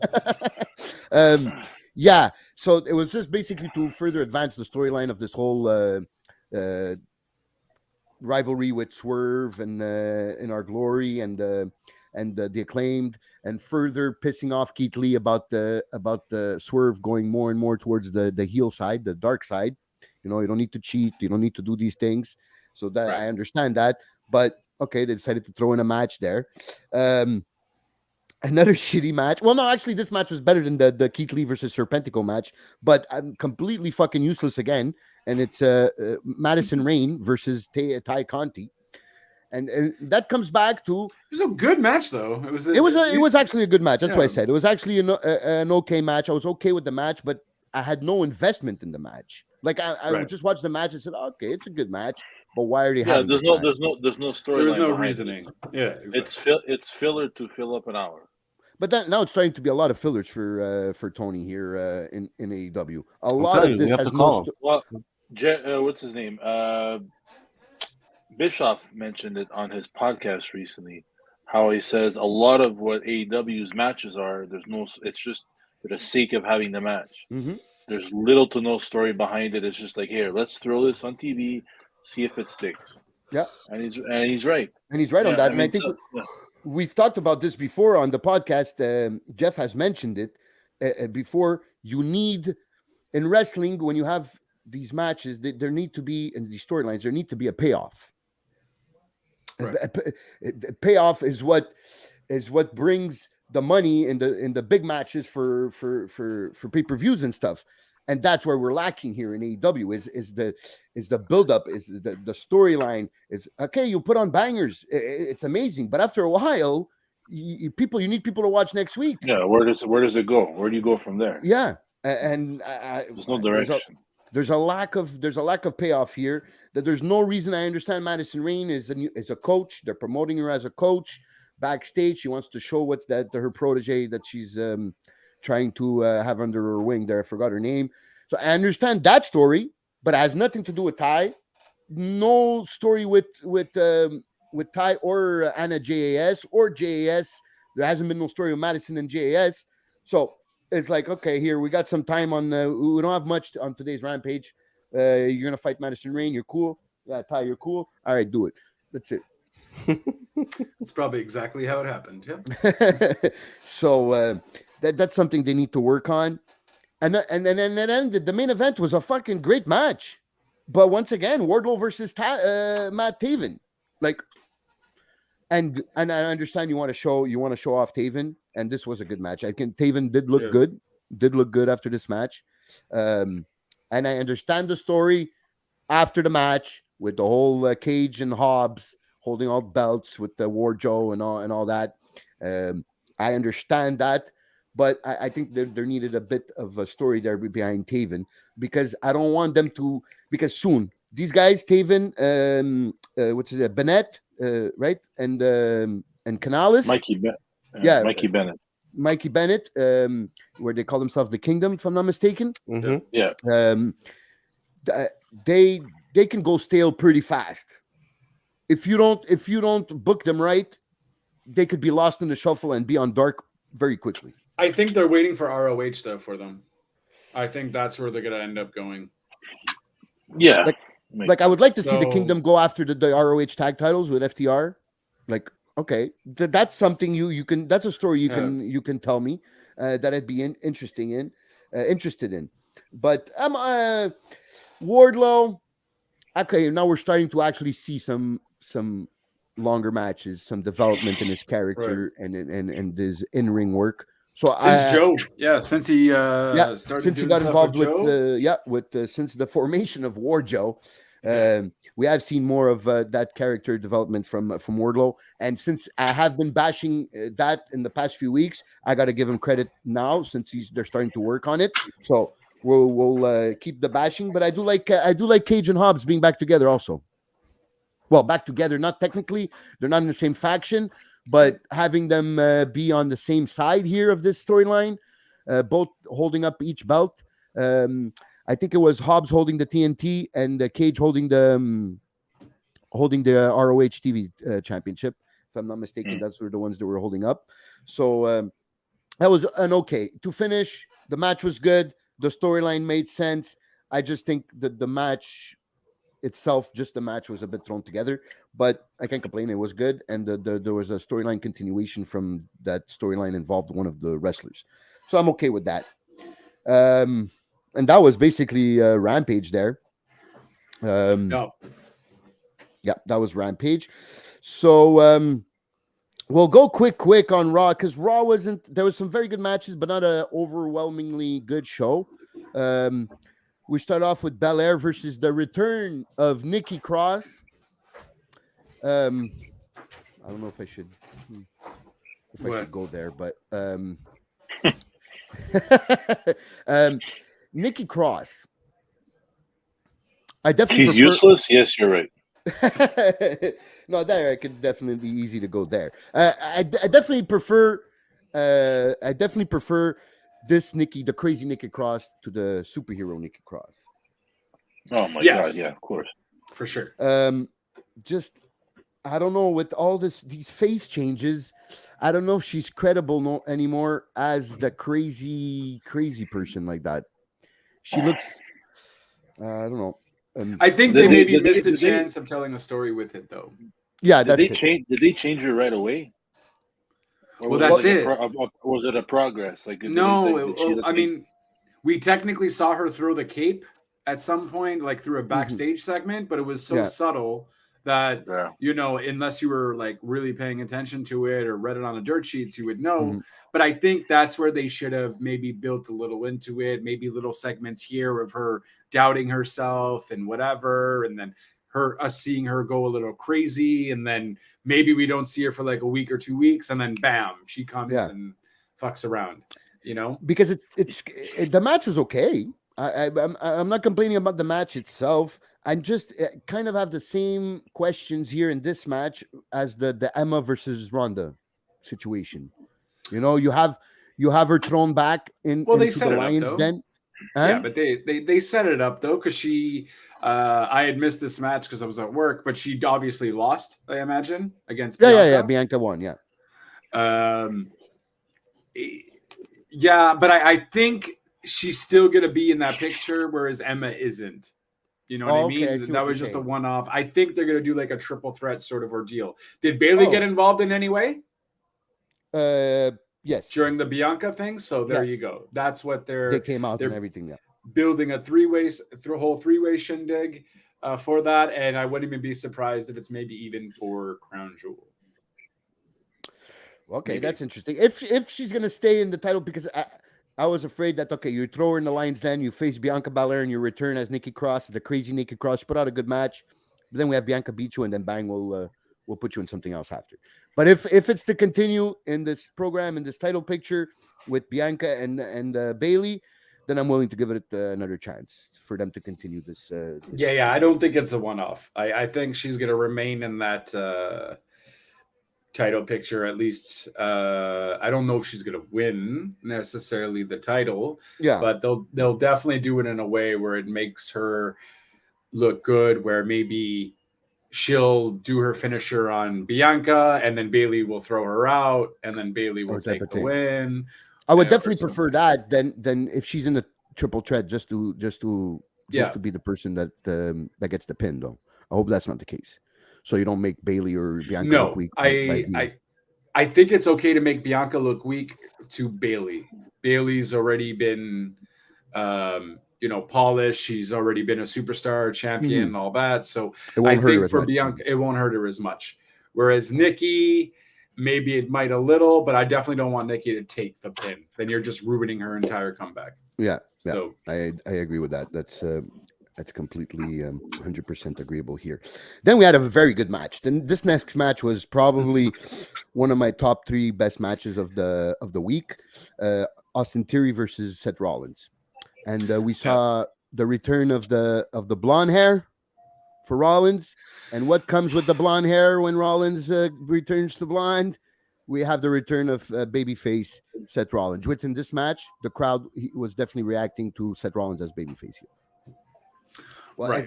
That could be just because he was facing Austin Theory, and Austin Theory is just more hated than Seth Rollins. I think Seth is one of those neutral characters, though. He can be a heel or a face, and the fans will still love him. When he was heel, the fans were still chanting his music. Oh yeah, and all of that. Not a fan. The blonde hair doesn't look as cool as obviously before, but I do appreciate the throwback to it. Yeah, I definitely agree that Seth can walk that line. It doesn't necessarily have to be on one side or another. And he's a good anti-hero type of character, right? That works out for him. But as the weeks go by, that's what the danger of writing this line is walking this line, rather, should I say, is that eventually every week the crowd gets louder when they're chanting his song, and it gets louder, and the chants for him get louder, and the chants for him get louder. That eventually you can't walk that line no more. You have to take a stand. Either you do a big heel move by cheating or doing something that the crowd's gonna hate, or you do that move that makes you officially a face, because there's only so much you can play with them. Only like not everybody Jericho can be Stone Cold. Ooh, but Jericho's definitely a heel, though. There's no question about that. But the fans still love him. Jericho's Jericho. You can't compare Jericho to Seth Rollins. Because Jericho, the fans chant the song because it's just whatever. It's part of his thing. But they do boo him sometimes when he's on the promos. They do boo him sometimes. They just respect him as a legend. That okay, you're important. That's also why he lets them. You see, they tried at the beginning of the Jericho Appreciation Society. They tried to shut down the whole chanting or singing his song thing. Right. But they saw it wasn't working, so now he lets them sing again. Because it's something you can't control, right? It's the fans are going to decide. If they want to sing it, they're going to sing it, just like Seth Rollins. But I just think that the movement towards face is getting so high. Are they preparing him for something? For a big, like we're talking about before, could it be for a Roman thing, or the return of Cody should be soon? Will Cody return with dark hair and a heel, or I don't see that happening. So it'd be fucking hilarious if Cody ends up being heel when he goes to WWE, comes back to WWE. After all this fucking time, you refuse so many times in AEW to do it. But WWE, you end up doing it anyways. But whatever. Well, if they tell him, listen, you'll go heel and you're going to win the title, I guess he'll do it. Yeah, he's going to do it. But why would he though? Like all of a sudden, why would he go heel? He leaves because of the injury, and all of a sudden he comes back heel. That's a dumb story. Yeah, they would have to build a story. It has to build in. He can't come back right away. Type of thing. Being at home and watching Seth every week go, and the crowd chanting his singing his song was really pissing him off. And he goes, "You guys are not appreciative of what I did. I came back for you guys," type of thing. That could work. Yeah. That could be a way to book it if they go forward. And then a way for also Seth to be completely face too. Yeah, that'll work. That would be the double turn here.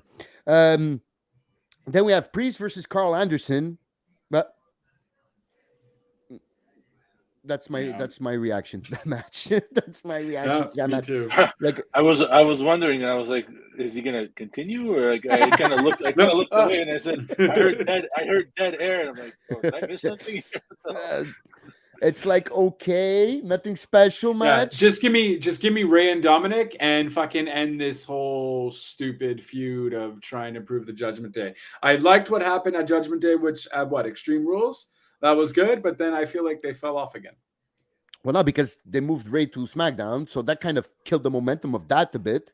No, I know, but They kind of moved to AJ and Finn type of OC versus Judgment Day kind of rivalry, but Right. at that same time, that hasn't been doing much for me.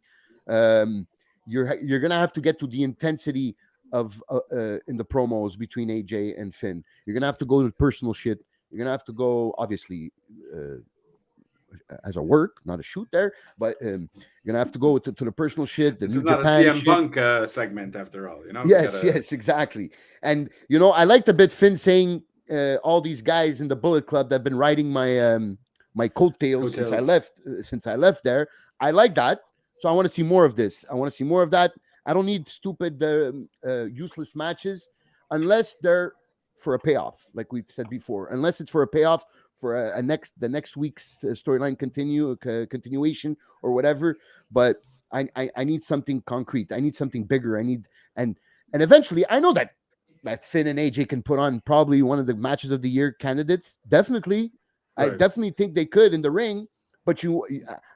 But I need to want to see it. I need to not like okay, it's an okay match. I'm okay with that. No, I want to see it. I'm excited. Give me those promos. Give me those stuff. I know they can do it. Right. I know they have it in them. So we're gonna have to get more intense on that side.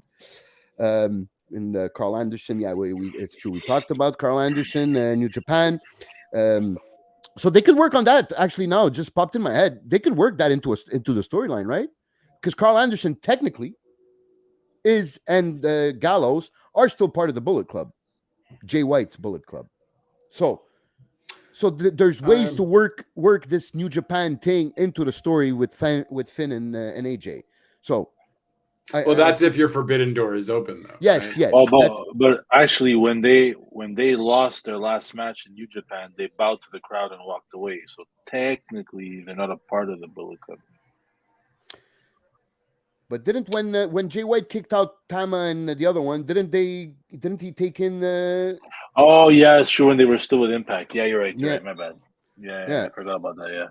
So that's why I'm saying there's story to be told here. There's potential in this story, and maybe that's what they're doing. They're working us for this Carl Anderson as the open weight champion, and that's a good way to bring it in. I guess maybe they're waiting for the right moment, and hopefully that's what Triple H is doing. But I guess we'll have to wait and see. I think they're really hoping that Forbidden Door is open. I think it's still a one-off, man. No, it could be. I could be wrong. This is wishful thinking on my part. It's definitely definitely that. Then we had a funny segment. I don't know if you guys saw it the same way, but I laughed because I'm a huge Chris Farley fan, and the Chippendales. So Alpha Academy coming out to Chippendale, this famous skit from SNL with Patrick Swayze and Chris Farley. Yep. That was really funny. That made me laugh quite a bit. The match itself with Riddle versus Otis wasn't anything special. It was an okay match, but nothing special. I mean, we got to see the Worm. Yep. At least it had been a while. It had been a while, so I was like, oh, okay, yeah, forgot he did that. But and Otis is what do they call when the guy is a good when he's okay with laughing at himself like that? He's a good he's not a good player with anyways, he's a good sport, but he's a good sport. That's the word I was looking for. That's it. Was that the word you were looking for? Yeah, okay. That's it. He's being a good sport in doing this because we all know. I don't know if you guys saw Dark Side of Comedy and that Chris Farley show, where apparently really affected him. Like doing that because I think that's at the point where he realized that people were making where he started thinking that people were making fun of him and not laughing with him. So.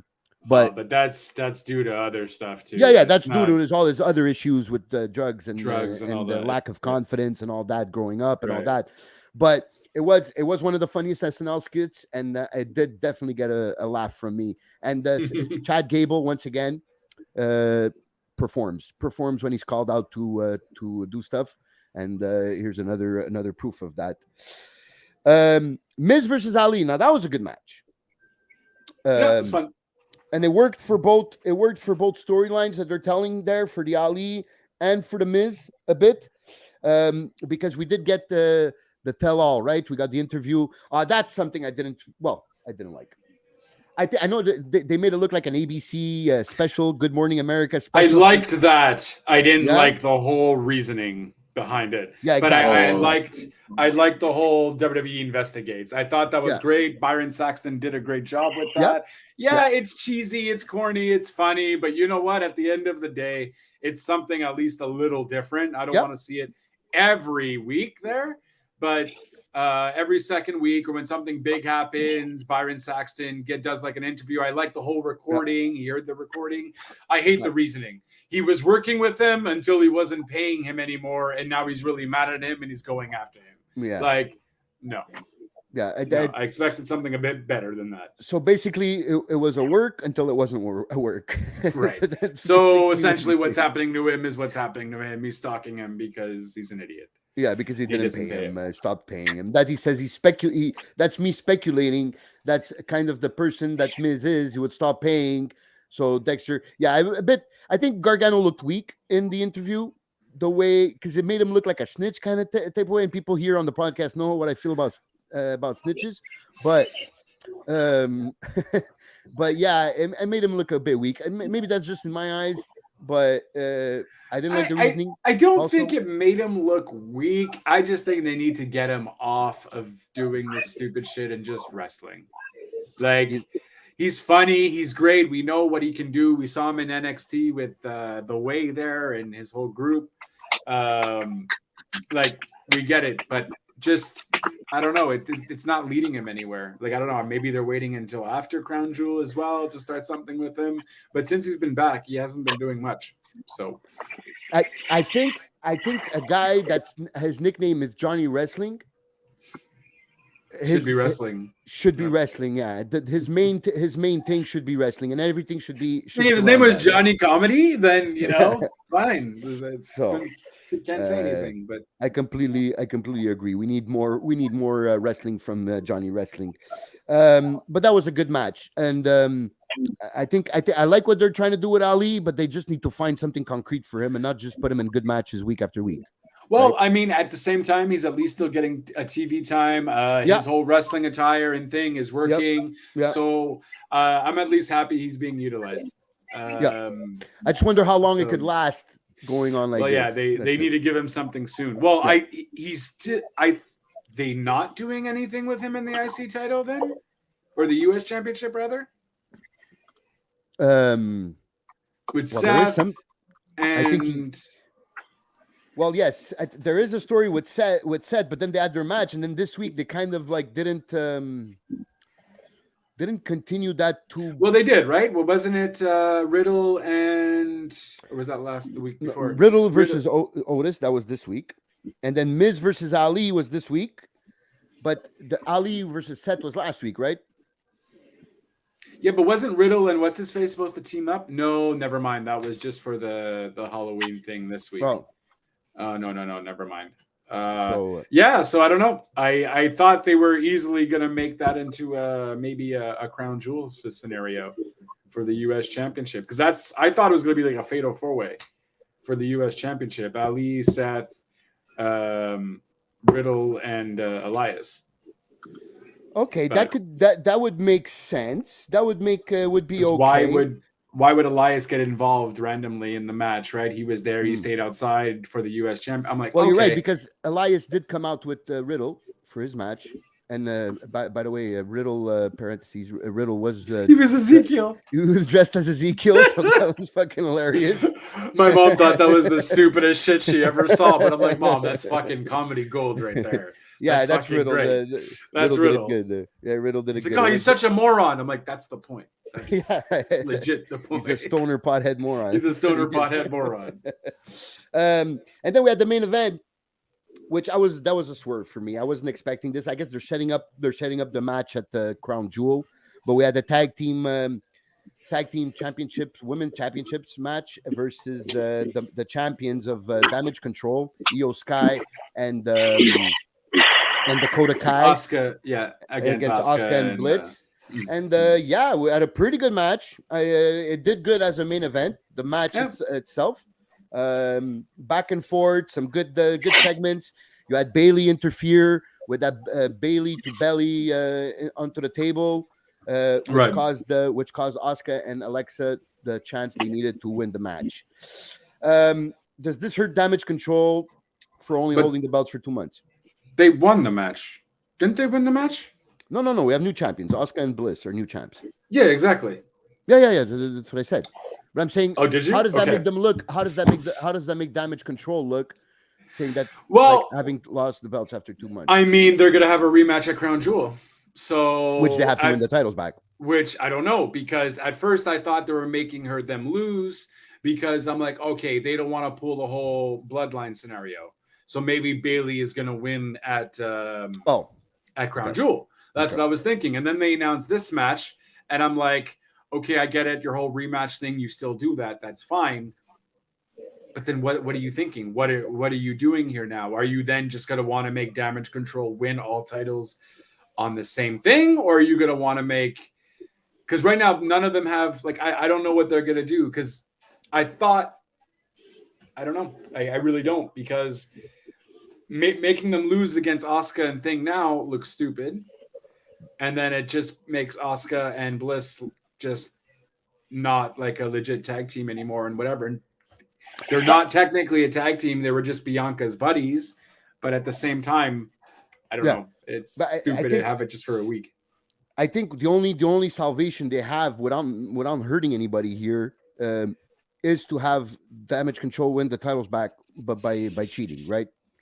That's the only way you don't make anybody look bad. Because if Asuka and Bliss win again and keep the titles cleanly, that really buries Dakota and Io. If they just win the titles back cleanly, then that makes this all that happen useless and makes Asuka and Bliss look weak.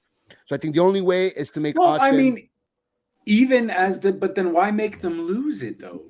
If you make them win it the next week, like what's the point? Okay, you swerved me for a week, fine, that was cool, I enjoyed that. But then I'm like, then once they ask for the actual tag team championship, why? You know what I mean? For Crown Jewel, especially. Okay, maybe you want to get women there, cool, whatever, but... And it's the second time they do that with Damage Control. They had the first time Raquel and what's-her-face win. Oh, right, yeah. And then they had them win it back or win it the week after. And now you're doing it again with Asuka and Alexa. So I don't know if it's Triple H not being sure what he's doing with them, or it's being very creative. Yeah, or he's trying to be too creative, or is it because he had plans that were diverted, like type of what's her face, Sasha Banks and Naomi coming back, and then maybe deciding to go another way with that, so that maybe swerved your plans. Yeah, because Sasha is still signed apparently, right? Yeah, that's what. That's what was confirmed this week. That was confirmed, which is weird because didn't we mention ages ago that when they initially had walked out, Naomi and Sasha only had like a month or two left on their contract? Yep. I felt like that's what we heard. So that was what was reported, but maybe either two things here: either whoever reported it was wrong, right, or they have signed extensions since then, and they're just waiting for the right moment to bring them back. Okay, that could happen too. Right, but we didn't hear anything about her being re-signed. Technically, no, there was talks, but never about how much the extension was. We just heard this week that she is signed. She was backstage in Mexico City, right, representing WWE. Representing WWE. So So I guess Royal Rumble maybe. I guess maybe they don't want. He doesn't want to go back to that tag team. So we bring back Survivor Series. Or bring them back at Survivor Series as a tag team, or bring Sasha back as an individual wrestler at the Royal Rumble and have her back in the title picture type of way. Probably even win Royal Rumble. Makes sense. Yeah, and for people listening, stick around for the end of the show. We have an announcement for Royal Rumble. So yeah, that was Raw. So let's get to AEW Dynamite. I am surprised, brother. You've been killing it with these recaps, and you haven't taken a sip of water yet. Yes, he Good did. for you. Did he? I did. I took Yeah. yeah. Oh, okay. Oh my Um, god. But yes, Dynamite. But yeah, it starts off with Darby versus Black Machismo. Well, not Black Machismo, but the guy who plays Black Machismo. Jay Lethal. Jay Lethal, yeah. Put on a good match. Put on a very good match. Yeah, those are two guys who you're gonna expect to put on a good match. Yeah. Yep. all the time. Yeah, good workers. Put on a good match. The only thing I did not like about this was this whole reveal of the fake Sting was. That didn't work out for the young kid, Carter, whatever his name is. Cole Carter or something. Cole Carter, Yeah, I think Cole his Carter, name yeah. is. That didn't work out for him.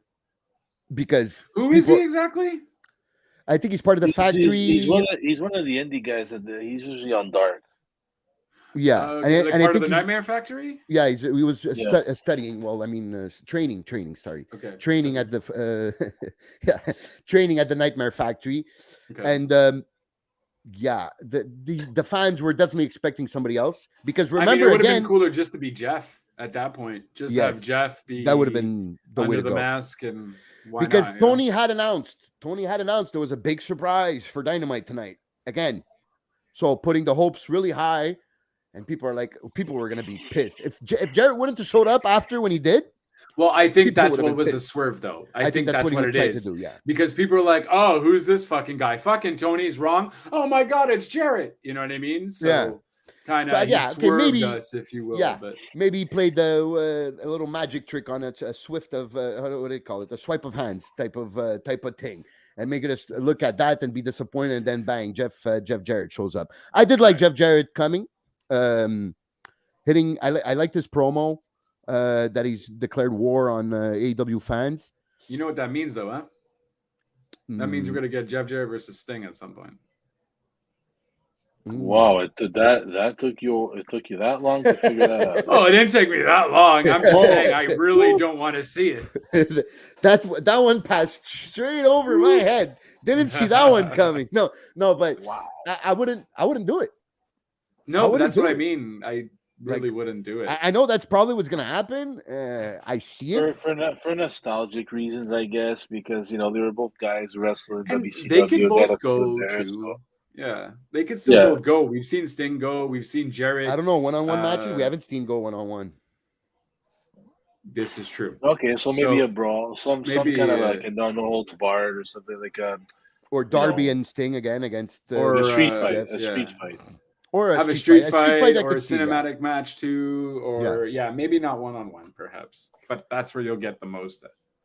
Like he looks in shape. He looks in shape. I really liked his promo stuff, and when he was building up the fight with Ric Flair's last match, it felt like he still had it in him, and I guess maybe that's what made him realize he still had it in him a bit for one last run. They what they call in the wrestling industry. So I liked it. I don't mind. I just feel bad for the kid, where I think he was just used in this segment. And Yeah. that might hurt him in a way. Maybe have him off TV for a while now, because he doesn't need to be on TV anyways. So people forget this and then bring him back at a later date, because people are gonna laugh at him. Now this could become like an inside joke for wrestling fans. Like you're expecting something, and I think people already kind of forgot it. If anything, it got people to know his name more Okay, yeah, so that's than fair. people knew his name before. And that's it. And he's part of the firm anyways. Yeah, now he's part of the So, firm. Yeah, I mean, So the there's- firm, we didn't care about Ethan Page for that much until he really joined the firm and showed his cards, kind of thing. So yeah. Okay, so that could work. see. That's fair. They definitely there's the upside here that I hadn't seen that you just mentioned is definitely that people know his name at least now, because At people are least, like, who the yeah. fuck is that guy? Oh, it's Cole. Right. Ooh, they go check. It's Cole Carter. Okay, right. so that's all right. Then we had another Mox eliminator match with versus Lee Moriarty. Yeah, it was a Mox match. Yeah, that's it.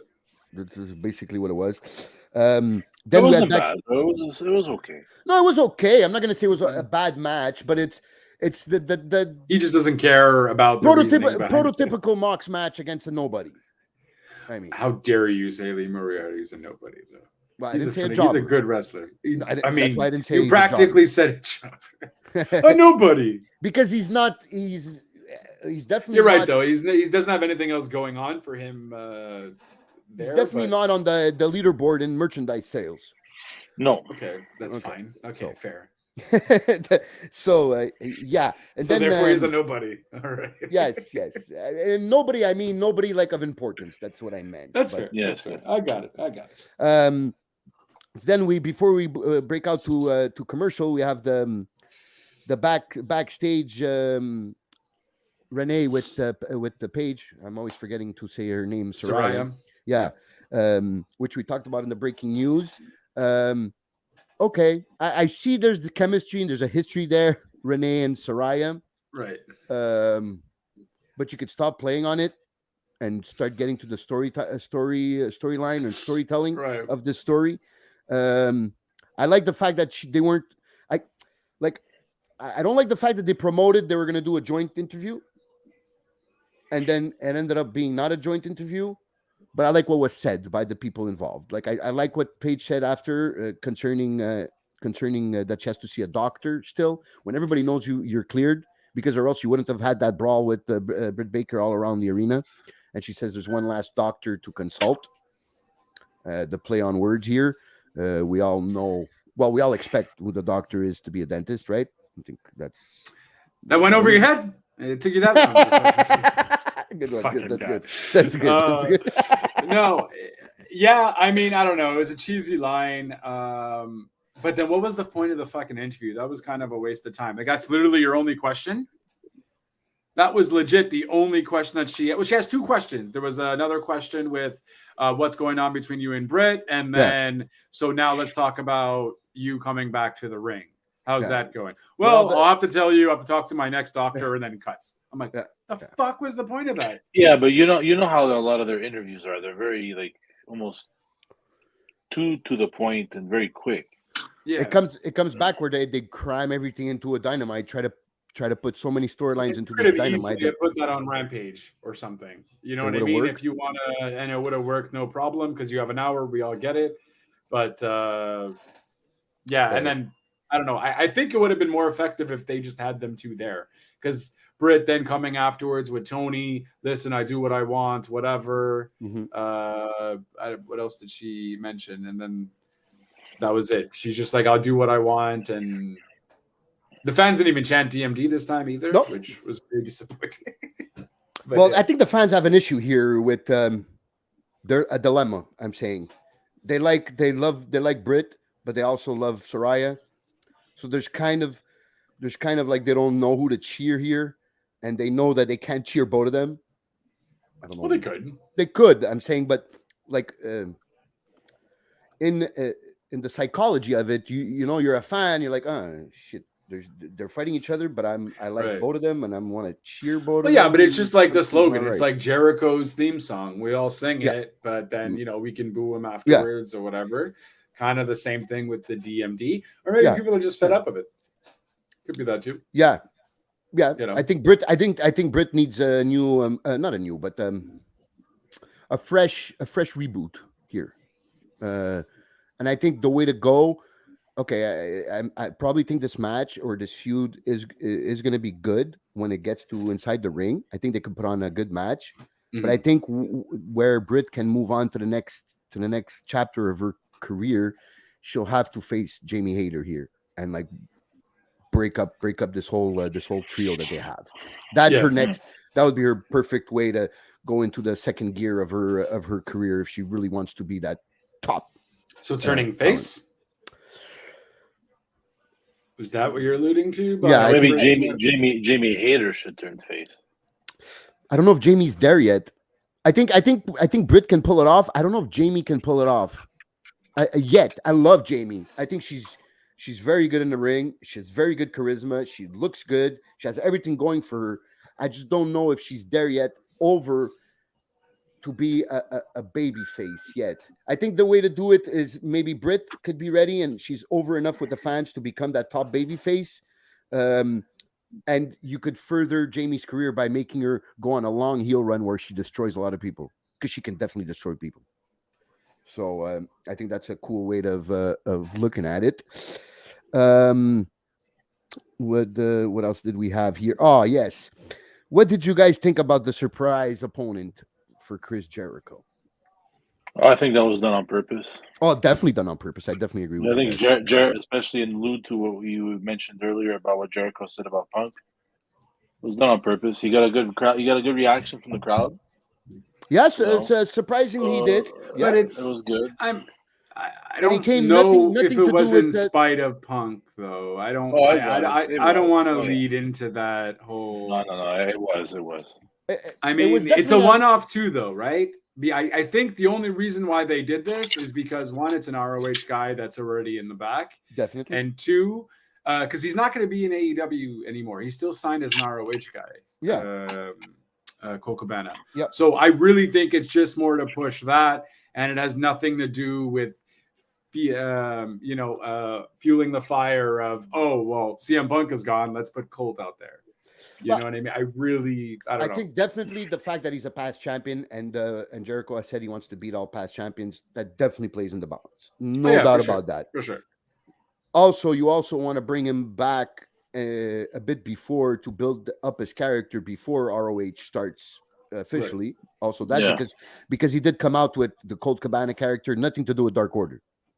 Nobody from Dark Order accompanying him, nothing. So definitely. But I'm not ready to say it's not a little jab at CM Punk though. Like yeah, it was. There's nothing serious and nothing like to make him cry. I don't think Tony Khan was thinking that. Maybe Jericho was. Yeah, but that's my point. That's what it was. It was Jericho's idea. Yeah. Because Jericho knows all this stuff. He knows all the what's happening in the noise on social media. He knows that Fightful reported that he went into the locker room and called him a cancer. And bang, you're facing the guy that why this all happened. And like it would be too Jericho obvious. Would do it. Yeah, it would Jericho be too obvious not to fair. let it go. You know, maybe even Jericho asked for it, and maybe Tony was like, I don't know if that's a good idea. And then Jericho convinced him, listen, it's nobody can prove it was a jab or anything, but I would just think it's a nice wink. Okay. And Tony goes, all right, just go and have fun and do your thing. And Colt came with CM Punk. Yeah, and fuck CM Punk. Fuck that shit. The triple threat. There was not a lot of matches on this AEW Dynamite. Did you guys notice? It was a lot of trying to backstage segments and stuff like that. I think it was enough to fill the show with good matches, though. Yeah, because this triple threat was the potential was humongous on this triple threat with Cassidy, Luchasaurus, and Rey Fenix. But there was a little segment before where Pac is trying to convince Phoenix to use the hammer right during the match, and Phoenix says he doesn't need it. So there's a continuation in that storyline for the divorce of the Dread or the separation of that triangle there. So I enjoyed that. The match itself was good. Was what I expected. I enjoyed the match. I enjoyed some spots that they had in this match. I think they could have used Luchasaurus a bit better, though, for certain things. Well, they were making him look strong, though. Both of them were going after Luchasaurus. He's the big guy. There was also a call. They're playing into he can essentially go for any title, so you don't know where he's going to go and who he's going to face. I see what they're trying to do. I just don't know if it's necessarily working. Okay, that's fair. Because they are trying, though. They definitely are trying.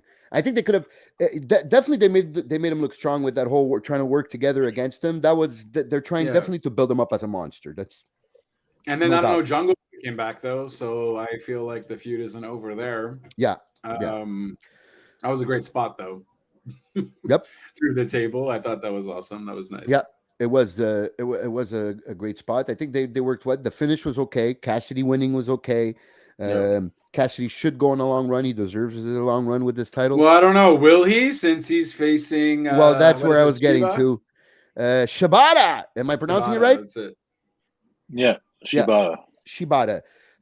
People seem excited about this. I won't lie. I've seen a lot of Japan stuff, but I can't say I've seen a lot of Shibata matches.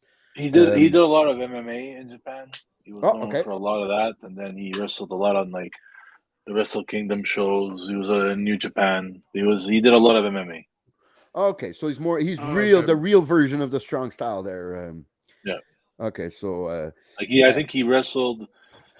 I could be mistaken, but I'm sure he wrestled Nakamura once for the Intercontinental IWGP Intercontinental title on a Wrestle Kingdom. So yeah, he's So well known. Really within not. Okay, so he's really not known for his wrestling. Then he hasn't been like in New Japan. Well, it's because a lot of MMA guys in Japan were and are pro wrestlers. they do both. Yeah, They do both. They do both. Okay. I've seen that a lot of guys, Suzuki, Nakamura, Like these guys. the girl that you guys spoke to that was number one on that list there. She's also a mixed martial artist. She did both. Oh, yeah. Okay. But I definitely seen the excitement of people for this match. So I can see how people are enthusiastic about seeing this match, and if they're excited, I like Cassidy, and I'm always down for seeing strong style in North America. So that's our main event for tomorrow night, right, on Rampage. Yeah, I guess they're trying to boost it a bit, boost the ratings by having this type of match as a main event, because this could definitely be on a Dynamite. I would definitely see it on a Dynamite. Yeah. I know we've seen Suzuki before on Rampage. I guess it was against Mox. I think it was a Rampage, if I'm not mistaken. And I think that was a pretty good in ratings. I think it was higher than usual in ratings. So maybe they're trying to get that back with having this match. And along with Mike Tyson being there, I don't know, could maybe help. He's going to be on the announcing team with JR. Poor Excalibur, man. Excalibur is going to be with them. The guy is going to have to try and hold everything together. Trying to keep everything. Oh, man. It's only an hour. Keep the confusion out of it. Yeah, exactly. Because JR and Mike Tyson can go off course there a bit. Are known to go off course a bit. Thankfully, it's pre-recorded though, so if Mike Tyson says anything stupid, like mentions WWE or whatever, you can at least cut it out. Yeah, I remember when I knocked out Shawn Michaels at WrestleMania. I was in DX. Hey, suck it. But yeah, they're definitely trying to push people to go watch Rampage. But I'm definitely happy that Cassidy goes back into that all Atlantic vibe, fighting international superstars. So the real reason why they brought this all Atlantic title was to have that international feel in it. So where they always promote each wrestler that's fighting, they always promote their countries. They have their flag next to their picture. So Phoenix is Mexico. Lucha is there was no flag because he's from parts unknown, I guess. Or no, because he's from the what do they call it, that era, the dinosaur era, Cretaceous period. The Cretaceous period. So he wasn't. There was no flag, and then you had Cassidy with the USA flag. But I guess all Atlantic, to have all these belts, you got to make them look important. And I think this is a good way to make it look important by having Chibata fight for it on Rampage against Cassidy. So you don't think he's going to win? No. Shibata? No. Okay. No, I don't think so. I think you need to keep it on Cassidy for a while. It's once again the working relationship with New Japan and AEW. Yeah. Yep.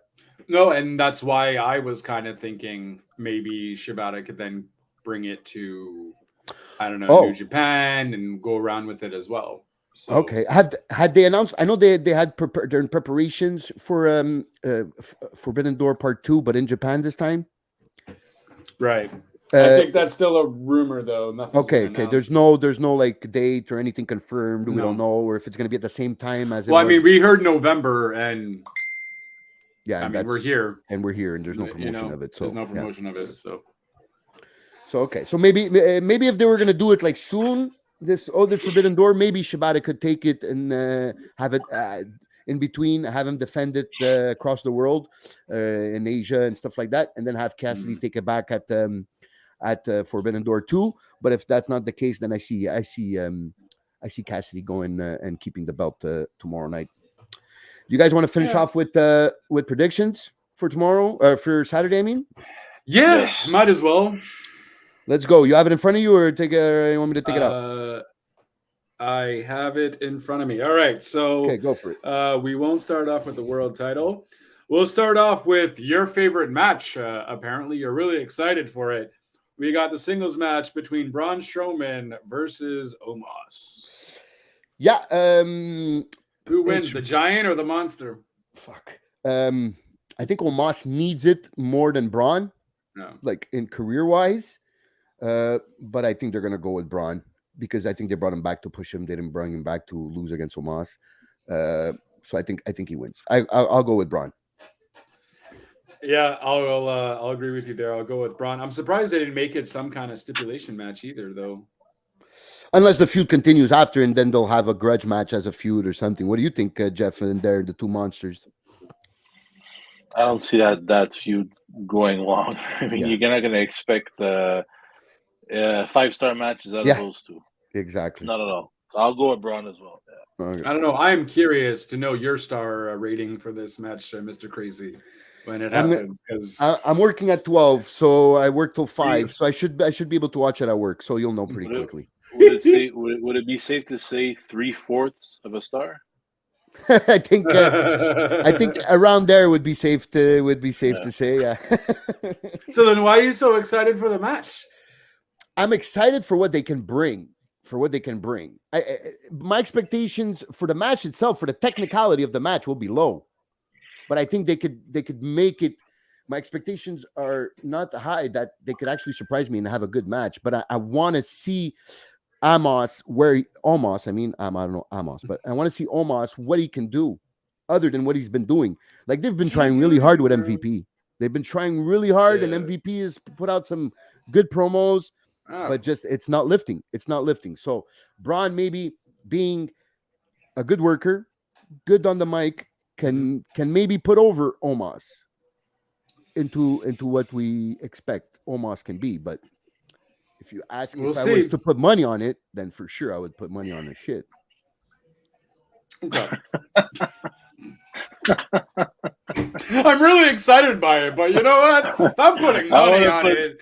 I want to put No. money on shit. I said if I were to put money, if I were to risk money, would be then it shit. would be shit. But I'm excited because I think there's potential there in what they're doing. That's where I feel like you're just contradictory all over the place. maybe, But it's fine. Steel cage match. Drew McIntyre versus Karrion Kross. Cross. He has to win it. Cross. Oh, someone's downloading stuff on PS5. No, someone's friend came online on PS5. Then we got a singles match. Again, surprised there's not any kind of stipulation, but you don't need it. They're two brutes. Brock Lesnar versus Bobby Lashley. This match should be fun. Yeah. If they go for the quick match, I want to see I don't some think they're going to amateur go for a wrestling quick here. match, though. Yeah, we didn't see it the first time around, though. Yeah. We saw a lot of German suplexes, of course, with Brock, but I don't know. Can they surprise us here and go with but Bobby? this is the first time we have Trips leading the booking team, though, with these two fighting each other. So That's the only reason why I'm tilting towards Bobby. I think they don't want to make him look weak. They haven't really made him look weak. They always try to make him look strong. I don't know if it's to build up because they want to make him look like he's credible against Brock. But I'll go with Bobby. I'll go with Bobby. Yeah, Bobby too. Yeah, I gotta agree with you guys. Bobby, I think, makes the most sense. There's no point pushing Brock. At the end of the day, Brock is going to leave until Rumble anyways. So Yeah. give Lashley the win, Mhm. and let's move on. Because I agree. I do, but I mentioned the whole Trip scenario because I do hope it does end up becoming an amateur match, like wrestling, amateur style wrestling. Like a technical match, which nobody's expecting, so people would enjoy that, I think. And I don't know, I feel like Vince was the one that kind of fucked things over with maybe the booking between Brock and Lashley the first time around. Mhm. So I do hope Trips is on that same mindset where he does want to see actual technical wrestling going on since he knows both men can do it, no problem. I agree. So we'll see. Then we got the 6-man tag team match, the OC, which is, of course, AJ Styles, Luke Gallows, and Carl Anderson versus the Judgment Day being Finn Balor, Damian Priest, and Dominic Mysterio. The OC. Yeah, I'm gonna go with the OC. I'm going to go with the OC as well. I think Ray gets involved, though. I think you have to do Ray versus Dominic at Survivor Series, and it just has to fucking happen. Ray is the United States champion. No, Ray's the IC champ. No. Did he beat Walter? He didn't, right? Did that even happen yet? Is it happening this week on SmackDown? Rey Mysterio facing Gunther. Right? No, I know he won that. I know he won the gauntlet match or whatever it was, the 4-way match for the IC title shot. But I don't think it happened yet. I don't remember it happening, or did it happen? And it might not have happened. I don't remember it happening. Maybe it's this Friday. I don't remember. And in any case, it would have been already filmed, and I'm sure we would have heard something. So maybe it didn't happen. All right, fair enough. Either way, I hope. I can see Ray coming and interfere in this match. Yeah, I definitely see that happening. And to bring back that story of Dominic, unless it's they're playing on a real story here, and it's a semi-work, being that Ray doesn't want to face Dominic. Right. Which I don't know why. I mean, I guess I would be scared to hurt my son too in the ring, but you're both professionals, whatever. I don't know. It's weird. But I mean, come on. Pure speculation. I didn't hear this anywhere. I don't. It's just news. No. That's fair. You get 3/4 out of a star for that speculation. Undisputed. I didn't even realize this was on the card. Undisputed WWE Tag Team Championships. Uso versus the Brawling Brutes. I think this might be the match of the night. Well, this definitely is a potential to be a show stealer here, and I definitely don't see Brawling Brutes winning the titles, even though they are over now with the crowd. But no, there's too much momentum on the bloodline to take those titles away. So I definitely go with Usos. There, I would put my money on the Usos there. That's for sure. I think I might go on DraftKings and do a little prediction. Are we allowed? DraftKings is available for us in Quebec. Yeah. Technically, yeah. I always okay. No, I just thought we weren't because there's always some stupid. Bet365 is usually in Europe, and it's available here. They're all available. FanDuel, DraftKings are all available here. It's just technically. Loto Quebec have the rights for sports gambling here in Quebec. Ontario, they're allowed in Ontario full blast. That's why you see on Sportsnet and TSN, you see all those commercials. But in Quebec, it's technically, but everybody. It's because I think the payouts are in a different currency, but then you get it converted after. Yeah. Type of thing. But that's why I thought, because a lot of Quebec has the. Yeah, we just said that. Yeah, definitely. They're only allowed technically only supposed to sports bet with Loto Quebec, exactly. But there's no blockage. You go on DraftKings website or on Bet99 or all these. There's no blockage. You could easily go. No VPNs needed or anything. All right, fair enough. Yeah, no, I'm thinking Brawling Brutes. I feel like this is maybe where we're gonna see Sami Zayn fuck something up. Oh, so soon. I don't know, man. You have to. They're on top of the world, but that's when you just fucking do it. Like, what else are you gonna do? Like, they've been also building up this feud between him and Jay for the longest time. That's true. You know what I mean? So let's before it's gonna, or else you're gonna go too long and it's gonna get stale.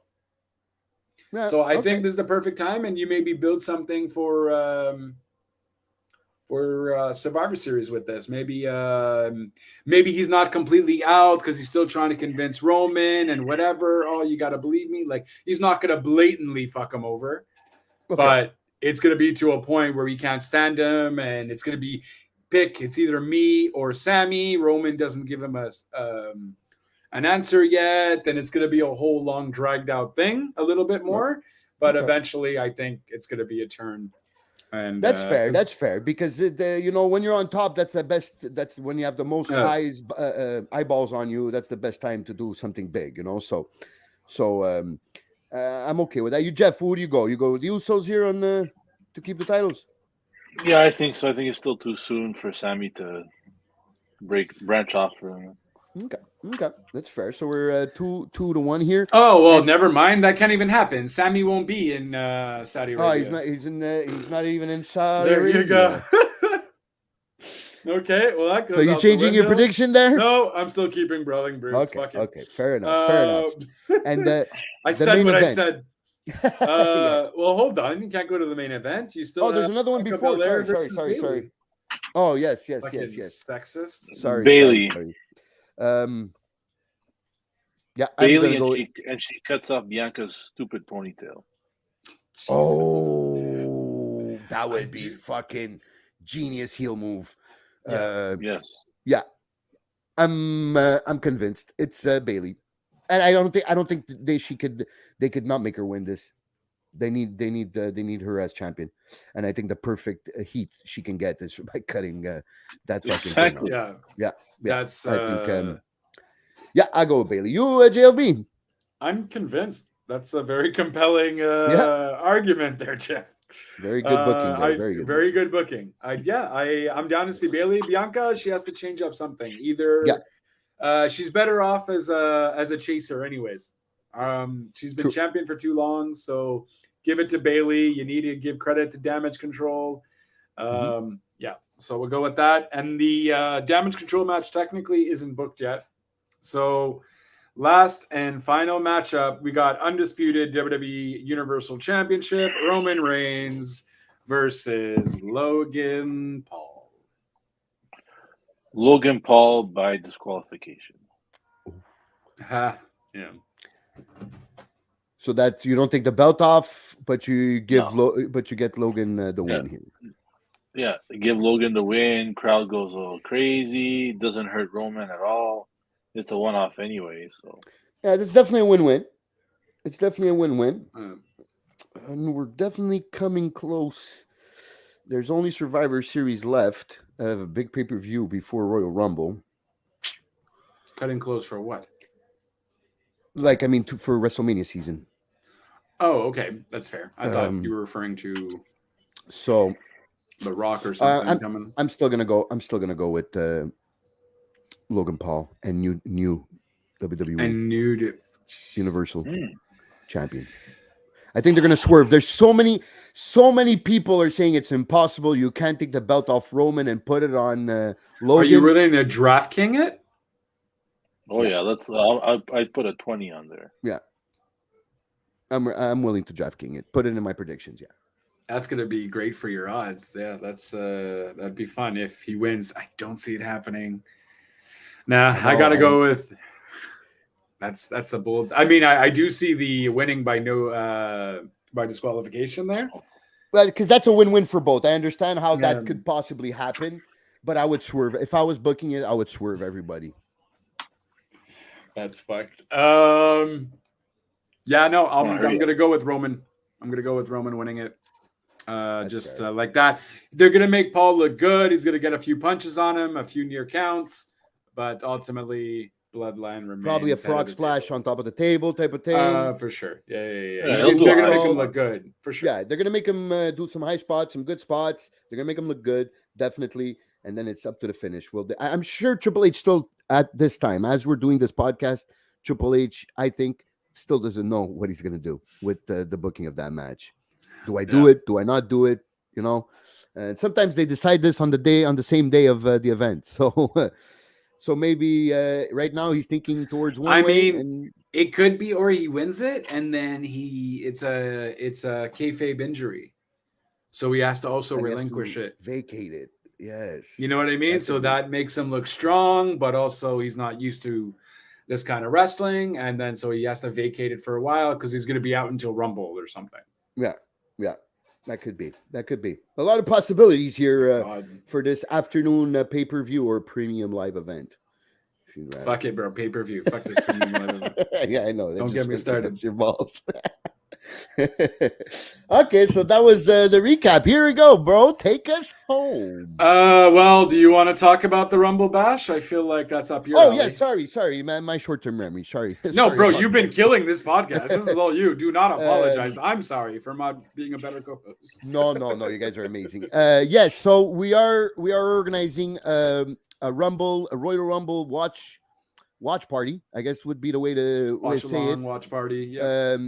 We're gonna get all together at the community center on Hochelaga, the Portuguese Community Center at 9515 Hochelaga on January 28th. We will be filming. Filming and doing our podcast live before Royal Rumble, so where you'll get all our predictions. And if any of you guys want to come and jump in and give us your opinion, you guys are more than welcome to come watch with us. We'll have food, beverages available to buy. Beer, hot dogs, hamburgers, bifanas, which is the Portuguese sandwich, pork sandwich. So all those things will be available. We'll start posting it and reminding people as we go along with the posters on our pages. So, but it's for January 28th, Royal Rumble, one of my favorites, if not my favorite pay-per-view of the year. That's where we always, and plus we could do a pool. I don't know. I know we haven't talked about this off air, but we can do a pool where we put all the numbers from number 1 to number 30 into a hat. Everybody picks a number, and it's $20 each or whatever it is. And at the end, whoever wins the number, who picks the right number, that wins the Royal Rumble, gets the jackpot type of thing. So there's a very many available things that we're going to be planning, and we're going to be announcing more things as the date gets closer. So this is January 28th, Royal Rumble watch party at the Portuguese Community Center with your boys from Wrestling Talk Now, with me, Big Red, Jeff, and JLB. So I hope to see you guys there. Everybody's welcome. There's no cover fee to come in, so it's free to come in. Just come and bring, if you want to come in wrestling gear and you have your belts and stuff like that, bring them along. I'm sure we could do some funny segments and some funny videos that we'll be after putting on our pages on all our social media. So that's it for the Rumble Bash Royal Rumble watch party, January 28th, 2023. That's it. And yeah, I mean, look, if you're going to watch it alone anyways, or you don't want to go to the cinema, we're going to be a bunch of wrestling fans watching it over there. It's going to be a good time. On that note, yeah, that was a lot, buddy. And you, good sir, you're crazy, but you killed it. You killed it in a crazy kind of way. Well done. I appreciate it. And thank you to everyone who did join in, to the Nelsons of the world, the Stevens of the world. Thank you for coming. Much appreciated. We, of course, will be back next Thursday, most likely telling you what we liked and disliked about Crown Jewel, and always recapping everything that happened during the week and bringing you the latest news and rumors that did happen throughout. Our socials are at WTN Wrestling or WTN_Wrestling Talk Now on Twitch. Feel free to follow us everywhere we are on social media. Links will be down below in the doobly-doos. You can also follow me at twitch.tv/JLBTLC25. What are you laughing at? You just noticed his name thing now? No, because when you said doobly-doos, I looked at him right away and I saw him shaking his head. So I knew it was coming. So that's there we go. And of course, these guys have pages that you can follow them at. Jeff, where can they follow you, good sir, only on social media? You can follow me on Twitch at JT9783. I will not care to be verified because I don't feel like paying $8 for it. But that's not on Twitch. Sorry, on Twitter. Twitter, my mistake. Okay, I'm not going to pay to be verified. Not $8 a month. No. It's not official yet, though, is it? Yes, it is. No. Yes, well, it's official that he's going to be charging for verification. It's not official how much the amount is or what is the exact details of it. But he definitely said there's going to be a fee to pay for verification. So wow. Okay. So we're not verified, but we are just as good as if we were. Yes. I like that. And Kid Crazy, where can they follow you, good sir? Well, you can find me on Twitter at Saltita_Costa or on Facebook at Michael Costa.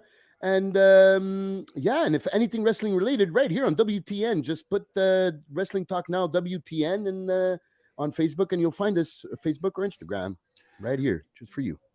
That's it. And so that concludes usually the end of our podcast. We will see you guys next Thursday. I should probably also get the outro ready as well, since our lovely host likes to leave.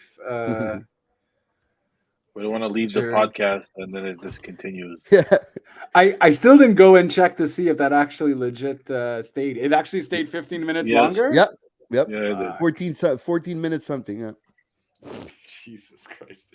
Well, perfect. We will leave you now. You won't have to wait 15 minutes to keep hearing the outro. It's a bit too long.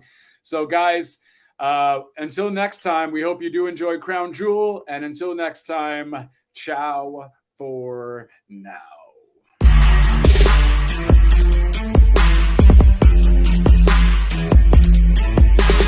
You don't like my style, go ahead and give me one mic. Everybody's got excuses. Oh shit, he left. And